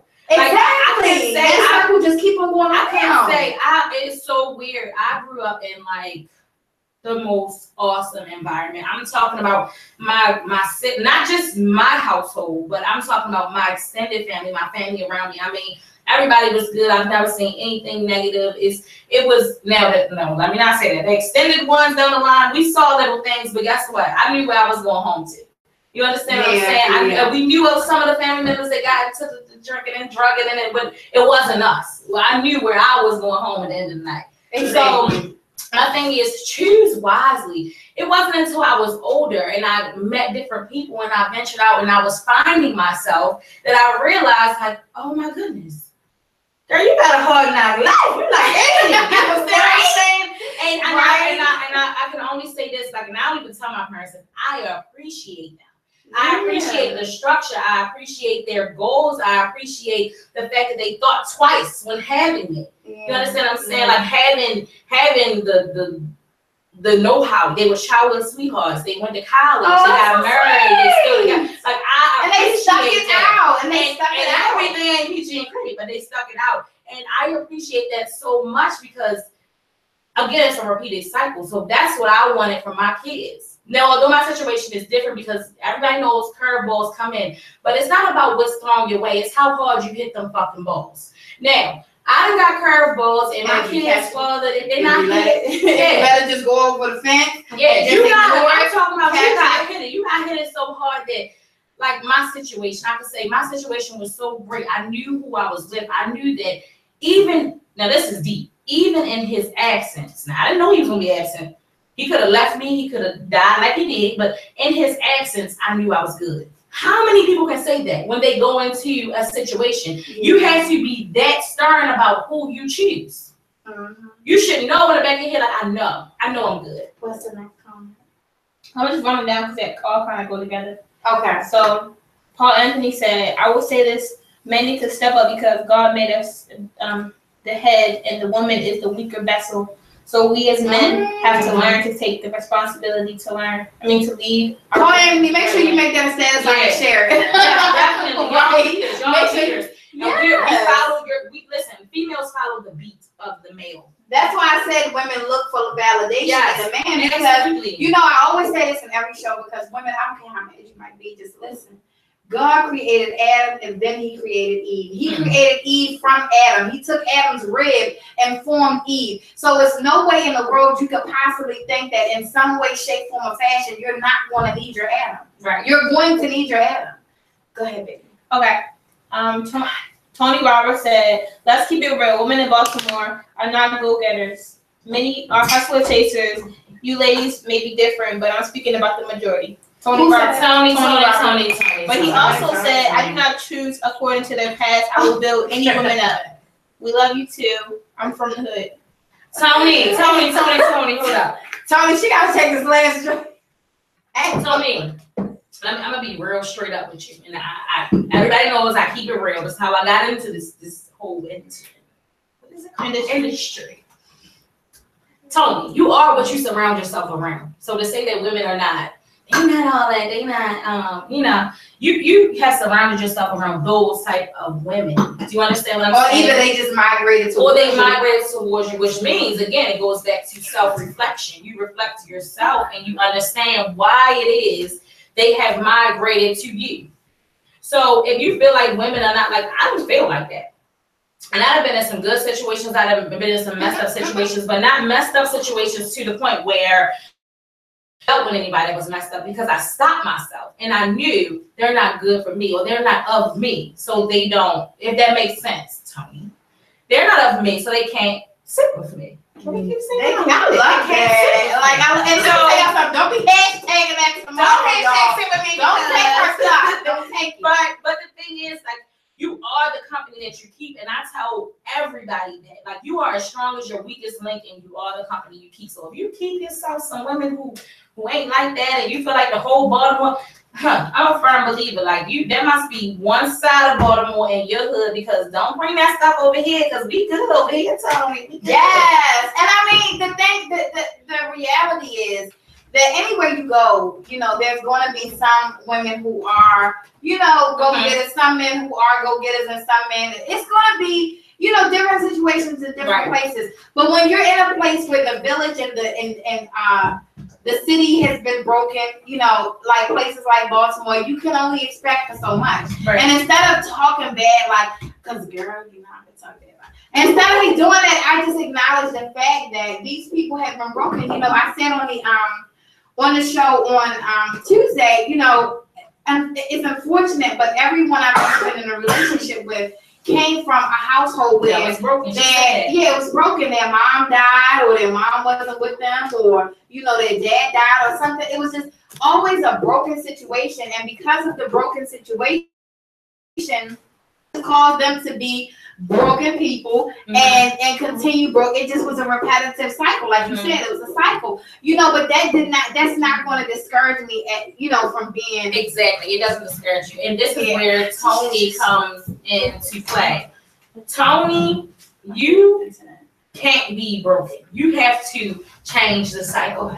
So to think that all of these females are like this, it's like, I don't know if you have a daughter or you have sisters, or you mold them, you help them grow, you show them the way because you hold the key. Because Tony, it sounds like you done dealt with some women that done treated you bad, that did some bad things to you. And let me tell you something. Send me their number, because I holler at them for you. You need me to. But listen, one of the reasons why you guys should keep passion in your relationship is because Rashida and Kirk for Love and Hip Hop. I because I feel like, listen, Rashida is my friend and don't know we friends, okay? I'm because that is my friend, Kirk. And I don't know how you did that to her, but that is my friend. I love her. I really, let me tell you, I love her for the woman that she is. Like, I can read people. It's a God-given talent. And I can say, like, her spirit is out of this world, and it's amazing. And guess what? Sometimes you don't have to even talk much. And my thing is, Rashida ain't have to say much for Kirk to understand that he fucked up. Yeah. You understand what I'm saying? And I just feel like. But listen, can you really agree? I'm not agreeing with him cheating, right? Because I don't agree with no cheating. But as far as the passion being out of the relationship, like he said, on the show, like she worked a lot. They hadn't had sex in 6 months. And all she was working a lot, and they didn't have any intimate time at all. Like, she really didn't have time for him because they was working so much. Well, let me tell you. Look, this really Rashida friend, y'all. Because let me tell you something. She was just now like, I was not taking up for Kirk at all because Rashida is my boo. She's a mom and she's a boss, so those are the two things that I admire about any woman, because to be a mother is already hard enough, but to be a boss as well and be a CEO and own your own business, that's like a whole nother superpower. So I love Rashida. However, I do acknowledge the fact that you have to acknowledge your man in your relationship. So you feel like if Rashida would have kept the spice, he wouldn't have cheated. I'm not saying that he wouldn't have cheated, because a dog is a dog. You know what I'm saying? And I believe that if it was that easy for him to cheat, because again, on Kirk's Rashida, I'm coming, baby. I'm gonna save you both. She gonna eat my ass alive, Rashida, for you. But no, the reason I have a problem with Kirk is because if he really was upset about the fact that they were not being intimate and didn't have any type of intimacy in their relationship for 6 months, he should have brought that to Rashida's attention. And he should have brought it to her attention so much, which goes into my number one, y'all, communication. He should have brought it to her attention so much so as to say, like, listen, let me take you out on a date. Babe, listen, I know you're working a lot. I know you got all this stuff going. I got it covered. I done got your store covered. I done hired a new staff. Like, you don't got to go to the store. I got a nanny for the kids. It's me and you for the weekend, and I need to have one-on-one time for you. If he really was feeling that deprived of her affection and her attention, then he should have made it possible for her to be able to just give him her full attention. Instead of him going to the strip club and sleeping with this little raggedy ass little girl, and I only call her raggedy, right, because she got her little fans too. The reason I call her raggedy is because of the way she's going about everything. Right. I think that's so messy. You know what I'm saying? Even for the Love and Hip Hop thing, they gotta have a storyline. But for you to just go to his friends and bust out like, yeah, I got a baby by Kirk Frost. Like, bitch, what you mean? Like, that's where I would have went to okay, now the bitch need to get slapped type shit. But I'm just saying, as far as keeping the passion in the relationship, their names came across my little yellow paper because I understand to a certain extent, being a woman and working a lot, That's been one of the complaints from one of my exes, like, oh, well, you always at work, you always on the go. If you're not at work, then you home taking care of the kids, you know. And for me, I personally looked at it like, okay, well, my nigga, if you don't man up and do something to like allow me to be alleviated of all of the things that I have to do to make sure that the bills are paid and the kids are taken care of, then you really can't complain. But if you're gonna complain, then do me a favor and make sure that I don't have to do all of this. You know what I'm saying? Because I'm not going in overdrive to work and make sure that everything is done and all the bills are taken care of for nothing. I'm doing it because it has to be done. So if you really, Kirk, if you really felt like, okay, Rashida's really not paying me any mind and she's not giving me any attention, and that passion has disappeared from your relationship, I don't think that you should have went to the option that you chose and go out here and find, you know, passion somewhere else. And then look at what happened. Now you got a little Kirk Jr. out here. You know what I'm saying? That's a whole nother situation. Well, wait a minute. Is he the daddy? Girl, he the daddy. Cut that out. Cut that out while she the girlfriend. Cut that out while she the best friend. I'm saying, not to say that, but I'm going to speak on this, and I'm going to leave this here. He is the daddy. I got you, Rashida. So listen, this is my seriously. First of all, when going into a marriage and going this deep into a marriage and going into a situation, 17 years. My thing is this: in the midst, we go through things. We go through life-changing events. We go through depression. We go through things like that. But as a man, Kurt was supposed to lead. You understand what I'm saying? And I feel like in the midst of it all, this woman was trying to uphold a standard. Do you understand what I'm saying? She came out with press and she kicked ass. Yeah. She did it without anybody else. And my thing is, she was so adamant about doing what it is she needed to do, and she is on top of her game. So as a man, when she first went into that decision, it should have been Rashida.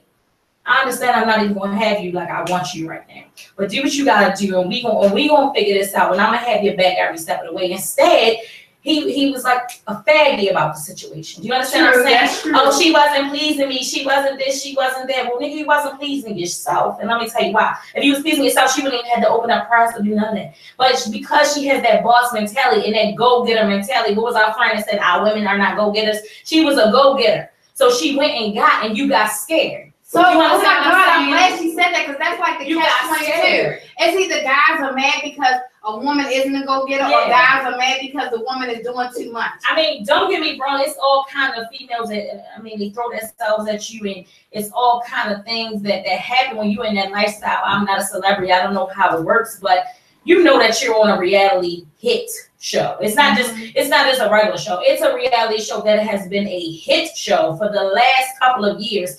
And my thing is, Kirk, as a man, nothing should be able to come between you and that woman. You should be so strong that she shouldn't even feel like anything. When she went into that business venture, he should have been by her side every step of the way. When she had those nights that she was at work, he should have been missing. He should have been nothing. If he felt like it wasn't no spice in their relationship or whatever he tries, those are excuses. Excuses like assholes. Everybody got one. So if you want to come out and say, oh, we hadn't had sex in 6 months, so what? That's personal. If that's what you want to do, tell me that. Do you understand what I'm saying? But what about I don't even know her name, right? But Swift's Beats and his first wife. Well, guess what? He married again, so she's now void next. So we don't even. Oh my God! Now the chart, stop it. Yes, I'm gonna tell you why, because everybody.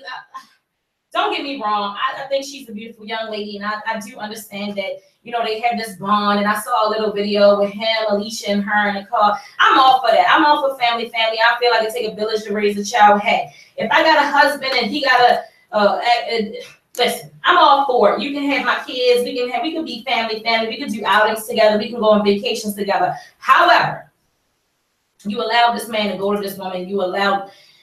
Everybody says like Alicia took him. No, you allowed him to be took.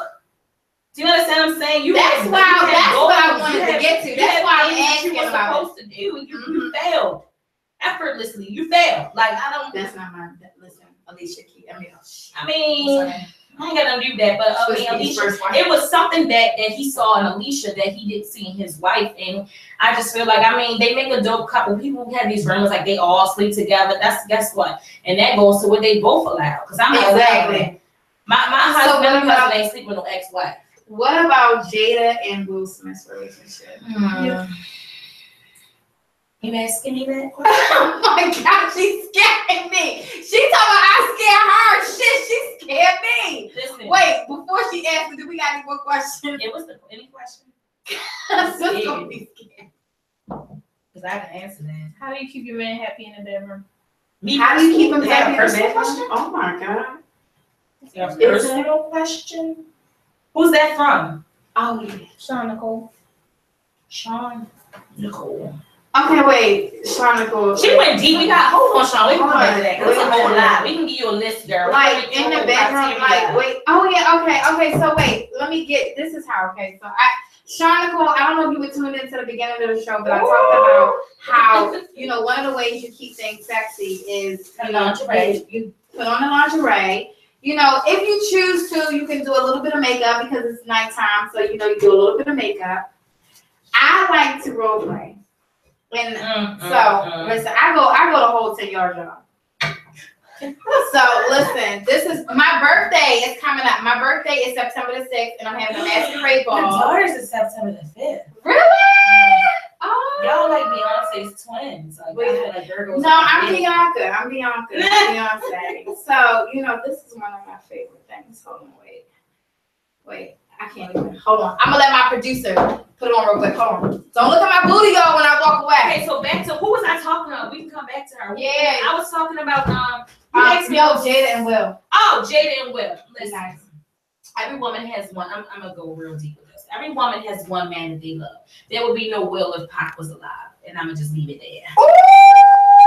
If Pac was here, there would be no Will. And I'm gonna say that to say same thing. My kid's father, whoever my next guy is, husband is, if my kid's father was here, there would be no you at all. Null and void. Next. But sometimes you just have relationships that's so deep. Now, keep in mind, life goes on. Oh yeah. Okay. So listen. This is one of those little things you can do. Oh, in my masquerade ball, y'all have to wear one of these. But do some little creative stuff in the bedroom. But wait, I got some other stuff I want to show y'all. Oh my God. Y'all ready? Definitely said the baddest women get cheated on. Look, a guy told me earlier, if Beyonce gets cheated on, anybody can get cheated on. I said, wait, if Halle Berry gets cheated on, anybody can get cheated on. I don't think it has anything to do with how a woman looks. It has everything to do with a woman's personality. And all of these things that I said, like if you're taking the time to learn your man, if you're taking the time to actually, But here's the thing, like I'm not trying to like downplay anybody, but we know them on aspect. Exactly. That makes any sense. We don't know who they are. Oh no, I could wear this one day. This is hot. I like this. This is cute. But I'm gonna just say this right, because my producers are here. But this is something that a woman could wear with just wearing a bra and panties, where you don't really want to just like wear the whole lingerie thing, but you want to be sexy. So you just go ahead and get you a sexy little lace rig glove, your nice little sexy. You can wear all black panties, all black, all red or all black, panties. That little hand thing is supposed to spice up my sex life. You don't think, girl, let me tell you something. What is that going to do? Listen, rub my hand? Listen. Gentlemen that's watching this, right? Because I'm sorry. I'm gonna get her together. She's not together yet because she just came into Beyonka's Playhouse. But understand that I'm gonna get her together. So one of the reasons why you do little sexy things like placing, a little sexy glove on, or putting a little mask on or something like that, is because I love the mask. You love the mask? Okay, well let me tell you about the glove. Because this is one I have a lot of different gloves, like black lace or silk glove or satin glove, stuff like that. You wear little gloves like that because you want to definitely be touching all over your man. You get me? So when you're touching all over your man, I mean, of course, your hands are cute, your hands are sexy, unless they're like mine and you need a manicure. But your hands are cute, your hands are sexy, but you want to make it more exotic. You want to make it more sexual. You want to turn him on a little bit more than just having your hand. Just that acknowledgement goes a long way. Just because you took the time to actually go and get something and spice and dress this sexy hand up, and you touching and feeling and you feel me? Let me tell you something. That's a different situation. Because I'm a realist, honey. future husband, if these soft, moist, lubricated hands. I mean, they're regular though. Like you want to use that on the regular. Yeah. So you're doing things to spice things up. I'm gonna give me a glove. Let me tell you something. On the regular, you know, your hands are soft. On the regular, he gets to feel your hands. It's something special to feel something just a little bit different. You know what I'm saying? That's even down to lipstick. I mean, you got beautiful lips. I got beautiful lips. But you put a little bit of lipstick on every once in a while just to show him something different. You know what I'm saying? It's not because you have to. Because if a man loves you and wants you, he gonna want you no matter what. Right. But it's just that acknowledgement and just taking the time to actually spice it up a little bit. That spices up things in the bedroom, and it allows you to be more passionate in the bedroom, because nothing turns me on more than to see that my mate has actually taken the time to do something just a little bit extra. So y'all ready for my next little under the table thing? I'm gonna take my time, and it's gonna be special, but don't worry, she's saying that now. She gonna maybe I ain't get there yet. Like I'm not that old yet, like not old, but I just feel like I'm just like I'm in my prime, and I just feel like it's popping. I'm gonna get this show. You popping? I'm serious. I'm gonna try it. I got you. Not now, a couple of years or something. Don't worry, you will. Okay, so listen. Y'all know I haven't sold toys in a long time, but I'm about to step back up and do Beyonka's Playhouse toys. I had Obsessions Playhouse toys for years, you guys, you know. This right here is something, gentlemen, oh my gosh, gentlemen, find confidence within yourself so that you can stop feeling mad, sad, angry, or feeling like you're not doing your job because the lady introduces you to something like this in the bedroom. This is not taking your place, because if you're doing your thing, if you're doing your job, then not by any means is a woman in need of replacing you with a dildo or a toy. And this right here is a glass dildo. And one of the reasons why I introduced this to couples, and I can tell you out of maybe 100 couples that I've counseled and done sex therapy with, I would say about 70 of them have thanked me for introducing this to them. So even those that's watching right now that may comment in the comments and be like, oh, hell no, never, not me. You probably one of the people that I counseled. However, that's not here nor there. Anyway, this is one of the toys I like to introduce to couples because it's something that a guy can use with his girl without feeling. You know, most dildos are like shaped like a penis. You know what I'm saying? So I think that's what intimidates a man off the bat. Like, oh, hell no. What the fuck? You know what I'm saying? Going all in, blah, blah, blah. You know what I'm saying? And then this is not. Like, this is shaped like a penis, but it doesn't look like one. Nobody would, you know, you wouldn't even see this. And I sell different glass ones, but this one right here particularly is a favorite of my customers. So look at her face. I'm not even trying to be funny. I'm just listening. I'm here to learn. Listen, right? So this is one of those toys that you can heat it, you can cool it. Heat it? Oh my God. You can heat this, you can cool it. So, you know, you have KY jellies and things like that that you can heat and you can cool. Well, this is one of those toys that you can heat and you can cool. And you can just use it to kind of arouse each other. So not each other, because the lady's gonna be trying to do this on your man, because then he's gonna punch you in the eye, and it's really not gonna be cute. And I do not want you to say, well, Beyonka said, because Beyonka did not say do that. So, but for a guy, you can use this on a girl because it feels extremely good. It's smooth. You see this one right here. This one right here has the ripples in it. But if you go to my page of Sessions Playhouse, because it's still up, you'll see thousands of different toys, and there's a lot of different glass toys. But this one in particular has the little ripples around it, you know, that, you know, gives a nice little different sensation. So you can use this, first of all, especially to those guys who's like maybe 5 minutes, you know, you're a 5-minute man, and you want to prolong the foreplay. These are perfect to use during foreplay because, you know, it just arouses your woman. It's not the real thing, so it's not going to get her to where she needs to be, but it will arouse her and intense the passion and make her want you even more because you're just playing with her. These are toys. They are to be played with. So they are not to replace you with. They are to be played with. And then, you know, you get the real thing, and then the real thing, you know what I'm saying? That 5 minutes is going to feel like it was a long. I'm fucking with y'all guys, right? Because I know somebody be like, oh, I ain't 5 minutes. But this right here just look. I'm just here to learn. So listen. So wait. So let me ask you something. So you never use toys? Don't lie. I'm gonna use this as my mic right now. Don't lie. To me. Listen to me. I'm a realist. I'm a realist. And my thing is, if I have a man that needs a toy, I don't want him. And that's just me personally so far. Keep in mind, you just told him my age last time. I did. Yeah, my thing is like, I'm only. Are you over 25? Yes. Oh, but I don't even like the ring of it. I'm 27. Ew, I just turned 27.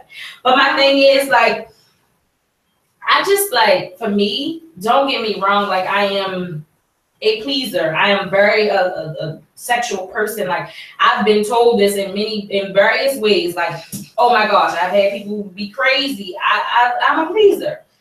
But like when I think about toys, I think about a female. Like I would use a toy for female. I don't want my guy to feel like. So this is the thing, right? Because it kind of I have never advised a man to be the one to introduce this toy. Right. I wouldn't advise it. And I'm not saying that that's a bad thing, but I've never advised it.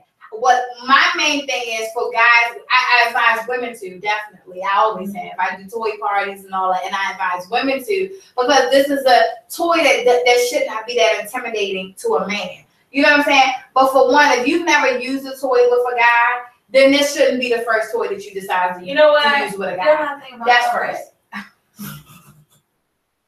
I don't know. Okay, but I had to think because I told you I got slight amnesia slightly.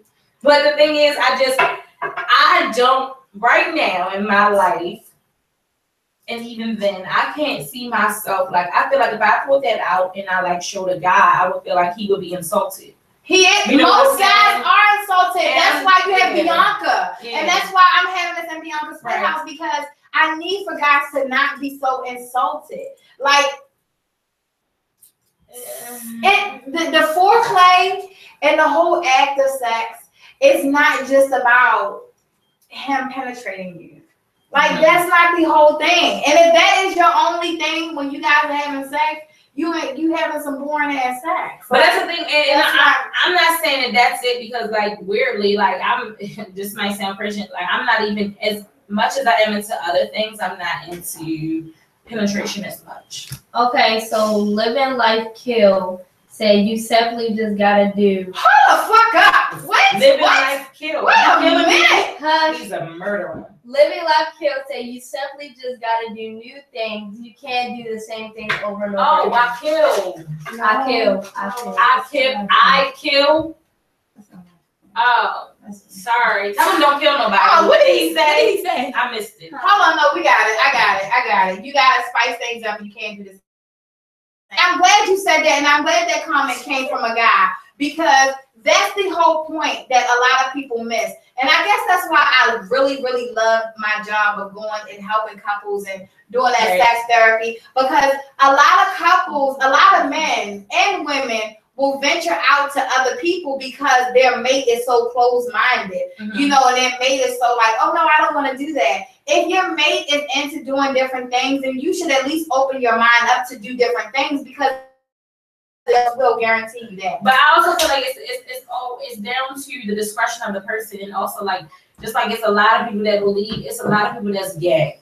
We talked about that last week. It's a lot of people out here that's. Let me tell you something. If he introduces this and asks you to use this on him, that's a clear sign that he is not even on him to use it. Read the comment. All right, Tony Barber said, Beyonka, you need to bring some real freaks on the show.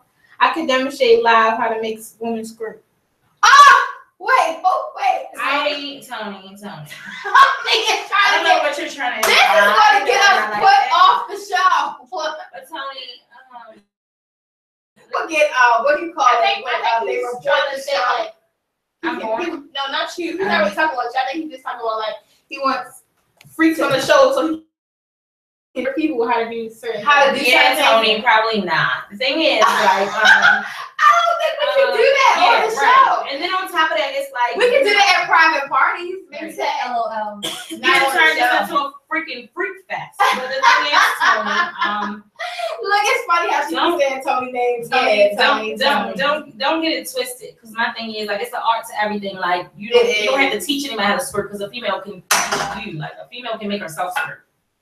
And you know, I hear it all the time. Like, I used to do it all the time. It's you can make yourself do it, so it's not. Yeah, I hear that all the time. Like that, all women don't squirt, and I thought that all women did. I thought it was a natural thing. If you don't, it's like retarded because you can do it yourself. It's an art. But I think if she's not, then she just fully has not allowed herself to. Right. Yeah, it's like no, you don't look in the mirror. We went there. Know yourself.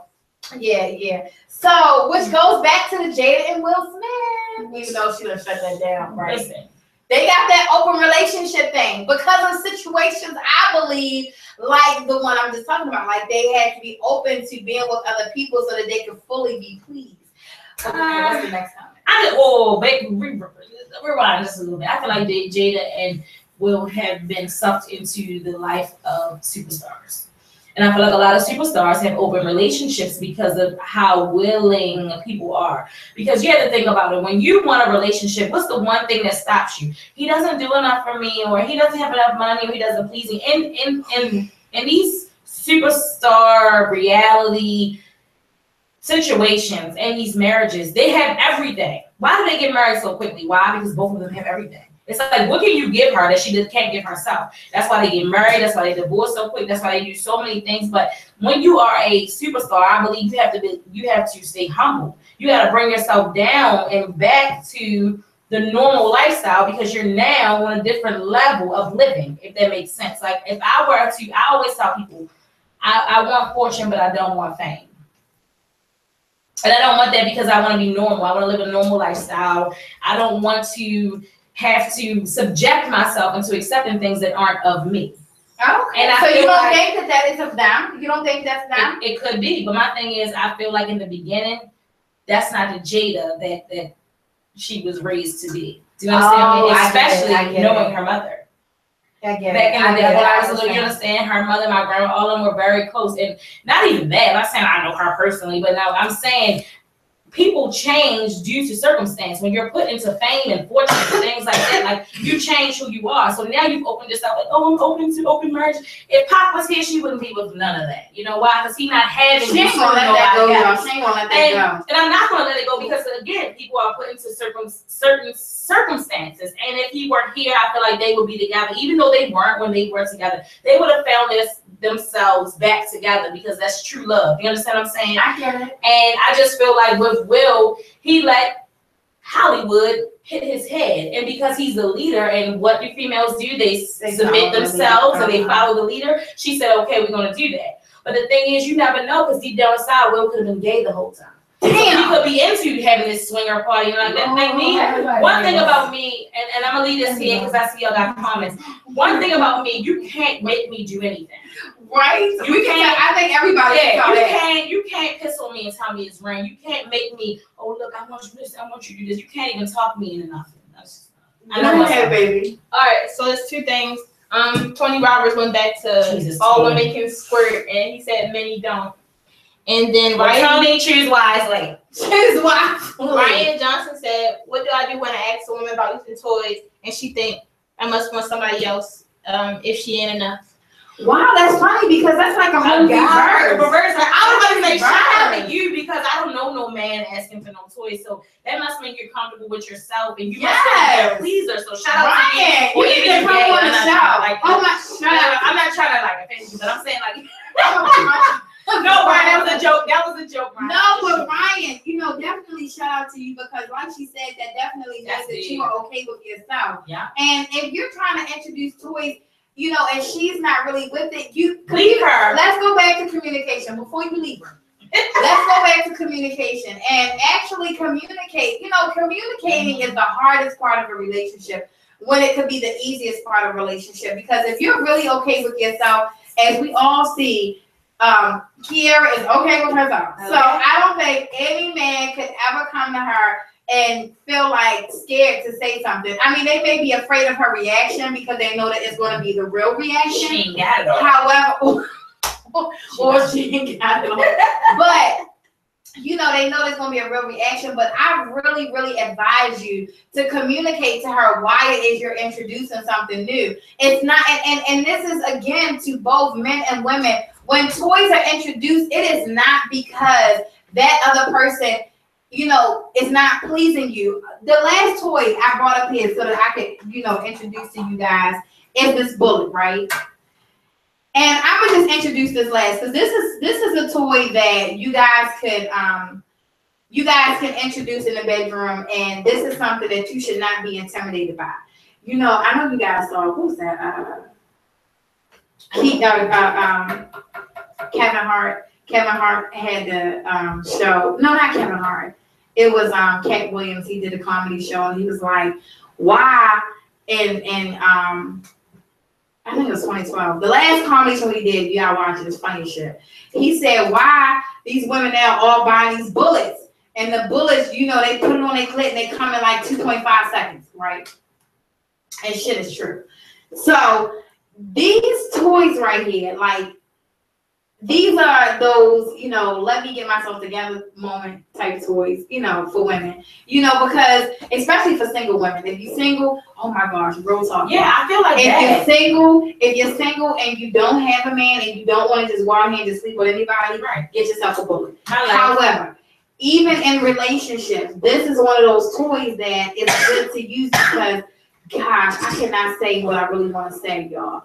I'm going to have to do it after hours when I say what I want to say to y'all. I know, right? I want to say it right, but I cannot. It's too much for Facebook, and too much for not too much for YouTube, but too much for Facebook, because there's a lot of people on Facebook that I just okay. And as much as I'm sitting here with all this out and all these toys, it's some things that I just can't say. But listen, you know what I'm gonna do? I'm gonna start holding a nightly little Beyonka's Playhouse class at night where I can say things that's really off the hook and it's just a private. And I have a Beyonka's Playhouse group, as a matter of fact. It's a Beyonka's Playhouse group. So you guys, if you're following Beyonka's Playhouse page, that's one thing. But punch in Beyonka's Playhouse and go to the group and send a request, because I'm gonna start doing a nightly little Beyonka's Playhouse thing. But I'll say in the group, you know, what you could really do with this bullet with your partner, you know, and for men and for women. And let me tell you something, it will change your motherfucking life. I promise you. I promise you. It will change your life. I wish I made this so that it could make me some money, but it's not making me no money by giving you this information. It's only going to help you enhance your sexual relationship with your partner. I promise you. Go ahead. What's the next question? Tony said, "I'm better than all of those gadgets."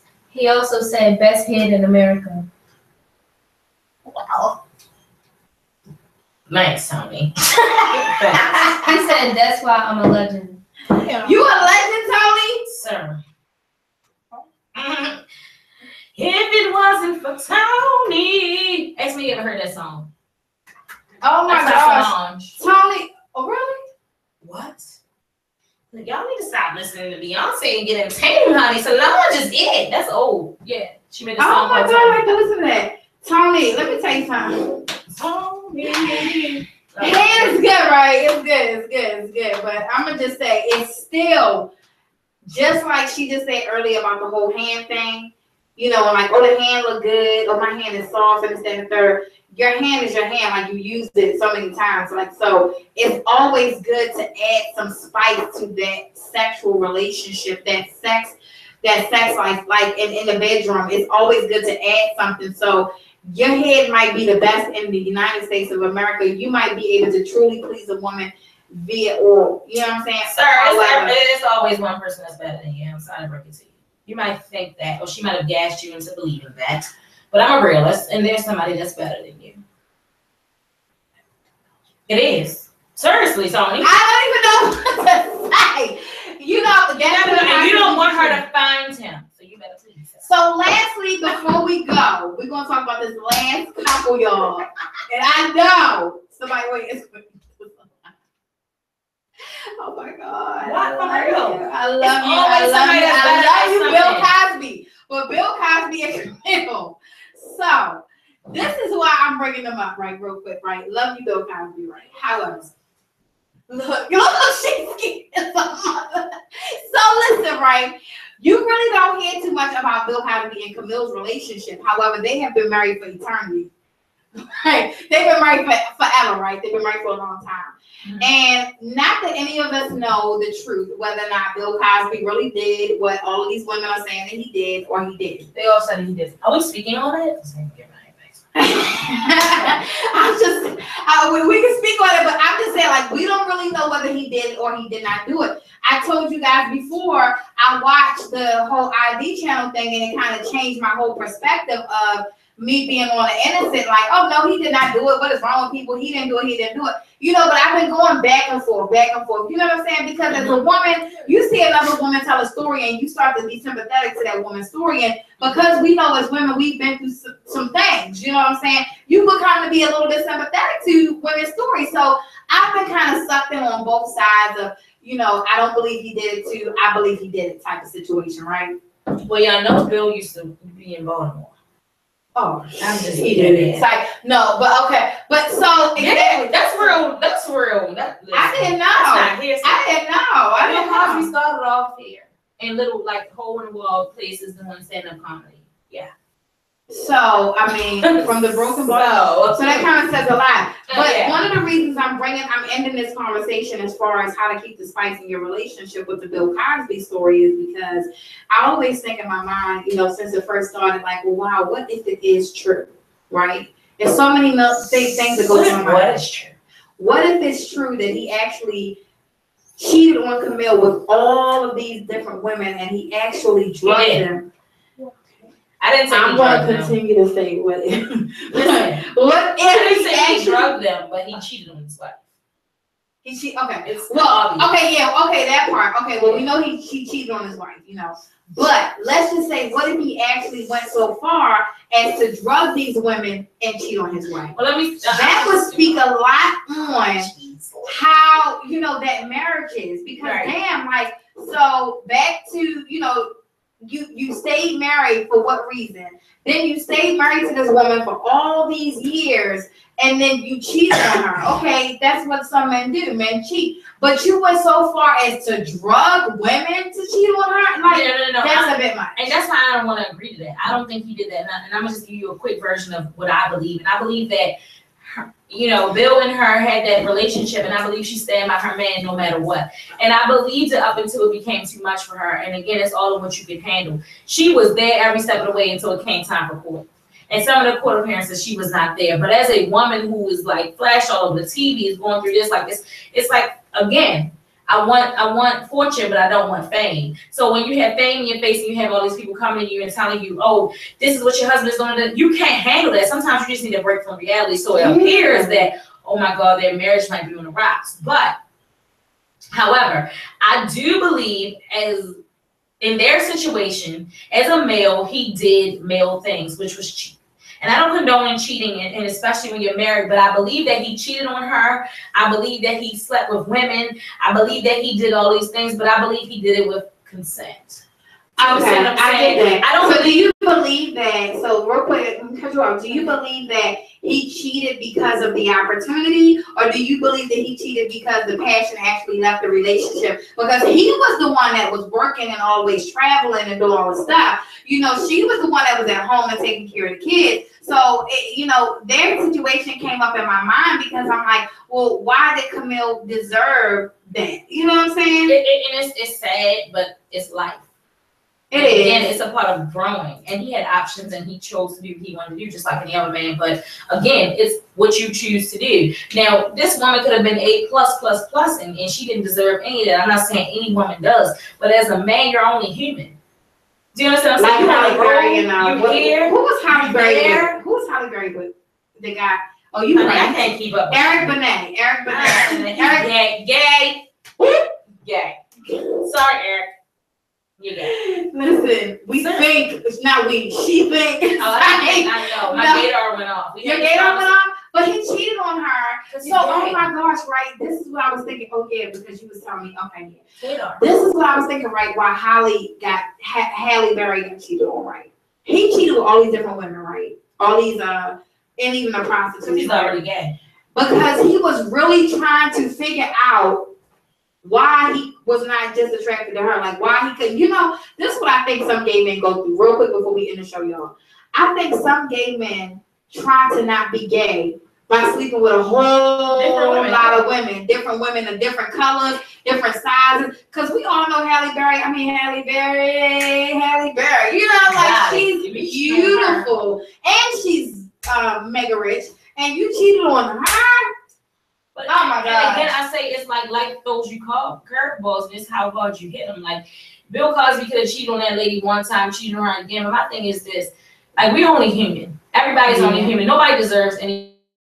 But when you are set into that fame and you placed in those situations where these women are throwing themselves at you, and then you have things like drugs and alcohol that play a part, that plays major parts in the situation. But this way it goes like karma is a motherfucker. And I'll tell you this because I can't see, and this is why I don't believe that he personally drugged these women into doing things they didn't want to do. No man that enjoys drugs, that enjoys it. And let's keep in mind that he came to Baltimore and he did a lot of hanging in Baltimore and he spent time here and he was living here. No man that does drugs and is drinking and drugging and having a good time is going to waste his drug on a female that doesn't want to be drugged. Think about it. Don't nobody want to waste it. Ain't nobody. My only thing was like he is who he is, so why would he even have to go that far? When women would just fall for him, fall for him. You know what I'm saying? This is years ago. You were down. You were with the program, and now you want to. And now you want to go ahead here. And you have to remember that in entertainment, there's politics, there's all these different type of things. So somebody could come to you. Keep in mind, right before all these allegations came out, Bill Cosby was like on to a whole nother situation. And by a whole nother situation. Nobody wants to see a. That's what. Like, okay, yeah, that wasn't. Yeah. Okay, we gotta take him down. Hey, you sis, to take him down, you want this money, right? You won't get this money on both ends. You can get it from me, and you won't get it from him. So all you gotta do is make your story be consistent. But the thing is, a real hood nigga, and that's what Bill Cosby was, is not gonna waste his drugs, and I believe he was drugging, on no champagne. Ain't nobody putting no mileage in no champagne. You gonna pop it and you gonna take this. You understand what I'm saying? So don't be gullible. Like in life, you have to have your own brain, your own perspective. Don't be gullible. Okay, all right. And lastly, to my power fans, I don't even know her daggone name right now because I'm mad about this season. But what is Ghostwife's name? Y'all know what Ghostwife's name? Tasha, right? This is my last little lead y'all example for how to. I don't know what, this is not how to keep the passionate relationship, but Ghost and Tasha, right? I watched all the seasons up until this last one because I refuse to watch my baby in jail because I can't do it. But before he went to jail, I watched their relationship and I was really hurt by how he left Tasha for the Puerto Rican girl, you know, Angela. I was really hurt and I felt the Tasha pain because I've been a wife before, right? But what made me kind of be okay with Ghost going ahead out here and being with Angela is the fact that Tasha would not accept him for who he was. So he was telling Tasha who he was and who he wanted to be. You know, he was this big drug dealer back in the day, and all their lives he was this big drug dealer and making all of this money. And you know, he kept trying to tell her, like, this is not who I want to be anymore. I want to be a businessman. I brought a club. I'm investing my time and my money in this club, and this is who I want to be. And Tasha was like, no, motherfucker, you're not. What you are is the biggest drug dealer in New York. And so he had to continue to maintain that drug dealer mentality. I know, let me tell you something. I love Power before this season. And I don't know, this season might be good, but I just refuse to watch it because I feel like 50 Cent is so damn arrogant. He gonna bring himself back from the dead and all that. Like, that just annoys me. So yeah, I don't watch it. Oh, you ain't watching it? But I'll tell you this, I'm into this because people say that my kids probably remind them of Ghost. So now you say he's a drug dealer and all that. I haven't watched none of the seasons because I'm not. He's a big drug dealer. One, I couldn't get with it. I'm not into it. But the part that kills me is that you said that she said that you are a drug dealer. Yeah, like he told her. He said to her, "Get your mind right." Sis. He said to her. He said, you know, this is not who I want to be anymore. Like, I want to be, I brought a club, he brought a nightclub, and he became like one of the really big nightclub owners in New York. So he felt like, now I finally got to where I want to be. I'm out the game. I'm going to be this business owner and open up another club in Miami. And whole time she just wants some like, no, this is not what you want to do. Like, you're a drug dealer. And he asked her one day, like, what did you think when you first met me? You know, like, what did you think that I would be? And she was like, the biggest drug dealer in New York. Like, so this is the lifestyle she wanted and the lifestyle she was determined for him to continue to have. Yeah, no, that. Angela, on the other hand, which was his high school sweetheart, who he happened to bump into in the club, which is, you know, to me, like the universe just, you know, you attract what you are trying to be. You know, so Angela is this police officer, you know, she's you know, a woman that's living a straight life, you know, and he falls like head over heels back in love with this woman. Is she the reason why you got up? I just have one question. Listen, that's why I don't watch these shows, because I'm not. Stop it! I'm not watching it. I'm like, but let me tell you. She didn't tell him she was a police officer. But this is the thing, though, right? But even though she the reason, right? This is why back to communication being number one. This is why his communication should have been on point. Because Angela, that last episode before the last season went off, let me tell you something. I was like, oh bitch, she's gonna get you. Because when you hurt a woman, let me tell you something, it's her whole mindset to get your ass back. And he left Angela, not because he really wanted to, but because he knew he had to go back to his wife. So he promised Angela, who is the cop, who is his high school sweetheart, that he was going to be with her and they were going to have this life together. And so she risked everything for him. Like, she went against all of her own principles. She started living a life that she wasn't supposed to be living for him. And then he just went to the drugs or something. No. So what did she risk? Yeah, Angela was the good girl, right? Yeah, she was always. What did she risk? She did risk her job knowing that he was this type of person. Yeah, but she didn't know at first because he lied. All she knew is that he owned this nightclub. Which means that she was gullible, like she didn't risk nothing. She was gullible. Yeah. Well, I'm not saying feel sorry for her, because at the end of the day, as adults, we have to all be accountable for our actions. Right. But what I'm saying is, I don't feel sorry for Ghost right now because he's in jail. Why? Well, I mean, if you ain't watch Power, I mean, I don't watch it. What did he go to jail for? Angela actually found out that she made a mistake, and this whole thing is an accident. So he's not supposed to be in jail at this moment. Oh. That's why I don't watch TV. I didn't even watch that far. Like, damn, that's whack. Look, producers are spilling tea. So my thing is, but hold on, I'm gonna let you tell your thing. But my thing is this: he left his wife and fell out of love with her because he couldn't be who he wanted to be. So that's, ladies, write that down. Note to self. If a man is telling you who he wants to be, accept him for who he is, and either decide right then and there, okay, I'm going to rock with him or I'm not. And men, be honest about who you are. If you know that this woman is not going to accept you for who you are, don't just go out here and make a whole life with another woman. And again, he stayed with her for the kids. He didn't want to leave his kids. So he stayed with her, but he cheated on her with Angela. So now you're cheating with Angela, but now your kids are suffering because your kids are upset because daddy's gone all the time and daddy's out here with Angela and mommy's home. Then he goes and tells Angela, I can't be with you. I got to go back to my wife with my kids, and leaves Angela. And now Angela's heartbroken, and Angela was out for revenge. Like, Wait a minute. So she was so heartbroken that she got locked up. She tried to find what was really going on. Yeah. But all along though, she was always trying to figure out, like, is he the murderer of this person? Did he do it? She started figuring out. She started putting pieces together of the puzzle. But then it came out that he did do all of this. But then the last murder, like, he didn't do it, and she found out because she saw actual tape from his club. So it's really her fault that he's in all of this right now.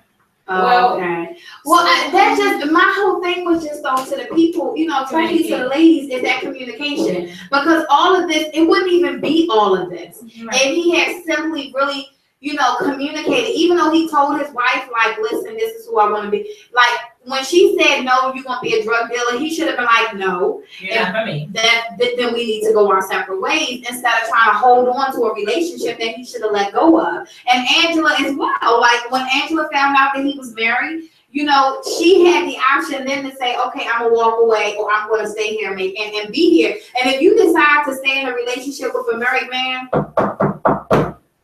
I'm just saying, you got to already understand and know that it's nothing that's going to prosper from that situation. Because if that man did not leave his wife to begin a relationship with you the right way, then, and I'm a firm believer, and I'm speaking it, Lord, so I know it, Lord. But if he did not take the time to court you, date you, and pursue you the right way, and he already had somebody else at home who he's committed to, you're never going to prosper in that situation, because God will not bless a mess. And that's my firm belief. Like, he's not going to bless a mess. So you can't think like, oh, this is going to end well. No, I just, as much as I want to be fake right here, right now, and in this moment, because I got my own little situations and say, no, things could actually end okay. Like, things could be all right. Y'all could actually get married and everything could be hunky-dory and have that whole little picket fence. Reality says, no, that's not the case. So, all right. I get it, though. I like it. I think, definitely. Communication is big. It's big. It was number 1, number 2, number 3, number 4. Yeah, all of them. It's like communication. But at the same time, you knew what it was when you signed up. Like, if you're going to get yourself involved with a drug dealer, then that's what you're into. Then you're into drug dealers. Tasha riding that motherfucker. Tasha is a ride or die. Yeah. Because I haven't even seen the show, but I've seen clips. And Tasha is riding for his ass, even with all that's going on. She's riding for his ass. So I'm gonna say riding. Right? Yeah, that's what you're supposed to do as a wife. So I mean, she don't really get too many kudos because she riding because she know that that's her bread and butter. So if he go away, then what's she supposed to do? But all right, y'all, we've been on here. Listen, we started late. And we still did a whole 2-hour show for you guys. So I hope you guys have enjoyed tonight's show. I hope you enjoyed my little lingerie. And I hope you enjoyed my special guest, Miss Kiara. I think she's gonna be coming back to the Playhouse quite often because I truly enjoyed your company. It's really nice to be able to just have a show and just be myself and just have fun. So you guys get used to this beautiful face that she'll be inside of the Playhouse. Jordan Jones said free ghosts. Free Ghost. Yeah, I'm gonna go watch it. When Ghosts get out of jail, I'm a press play. But I'm not pressing play until you get out of jail because I just can't even see my baby like that. Like that's just so disrespectful. I love me in jail. I think it happened this Sunday. I think he get out this Sunday. He did okay. If he get out this Sunday, I'll watch it. And then the fact that 50 Cent, listen, I know 50 Cent may never see this, right? But if he ever see this, I just want to know, like, why you gotta be that cocky that you gonna burn yourself up in the building like you died, and then bring your ass back from the dead, and then have only little burns on your face? Like, how the hell you get out of that building? I like that. That's why I can handle shows. I'll be the star. That's the cockiest shit I ever seen in my life. But you guys make sure Saturday you are tuned in to Beyonka's Playhouse. I have Mr. CEO Sirius coming to the Playhouse. He is bringing us his newest album, which is called The Playlist. He's coming on Saturday, so you guys make sure you're tuned in Saturday. I don't even know what the topic is going to be yet, but you know it's going to be hot. And the beautiful Miss Kiara will be back in the Playhouse because we're going to double team this dude. So make sure you guys are watching us Saturday at 9 o'clock. And remember to subscribe to Kiara Queen on YouTube. Make sure you're following me on Snapchat, which is Bays Playhouse. So it's Bays, BEYS _ Playhouse on Snapchat. IG is Beyonka's Playhouse on IG. It's Beyonka's _ Playhouse on IG. And if you're watching via YouTube, make sure you go to Facebook and that you follow me on Facebook at Beyonka's Playhouse. Thank you guys for watching tonight and tuning into Beyonka's Playhouse radio / talk show. We're gonna decide which one is gonna be soon. Oh, that's video. We here. Right, we here. Make sure you guys share and like the video. Have a good night.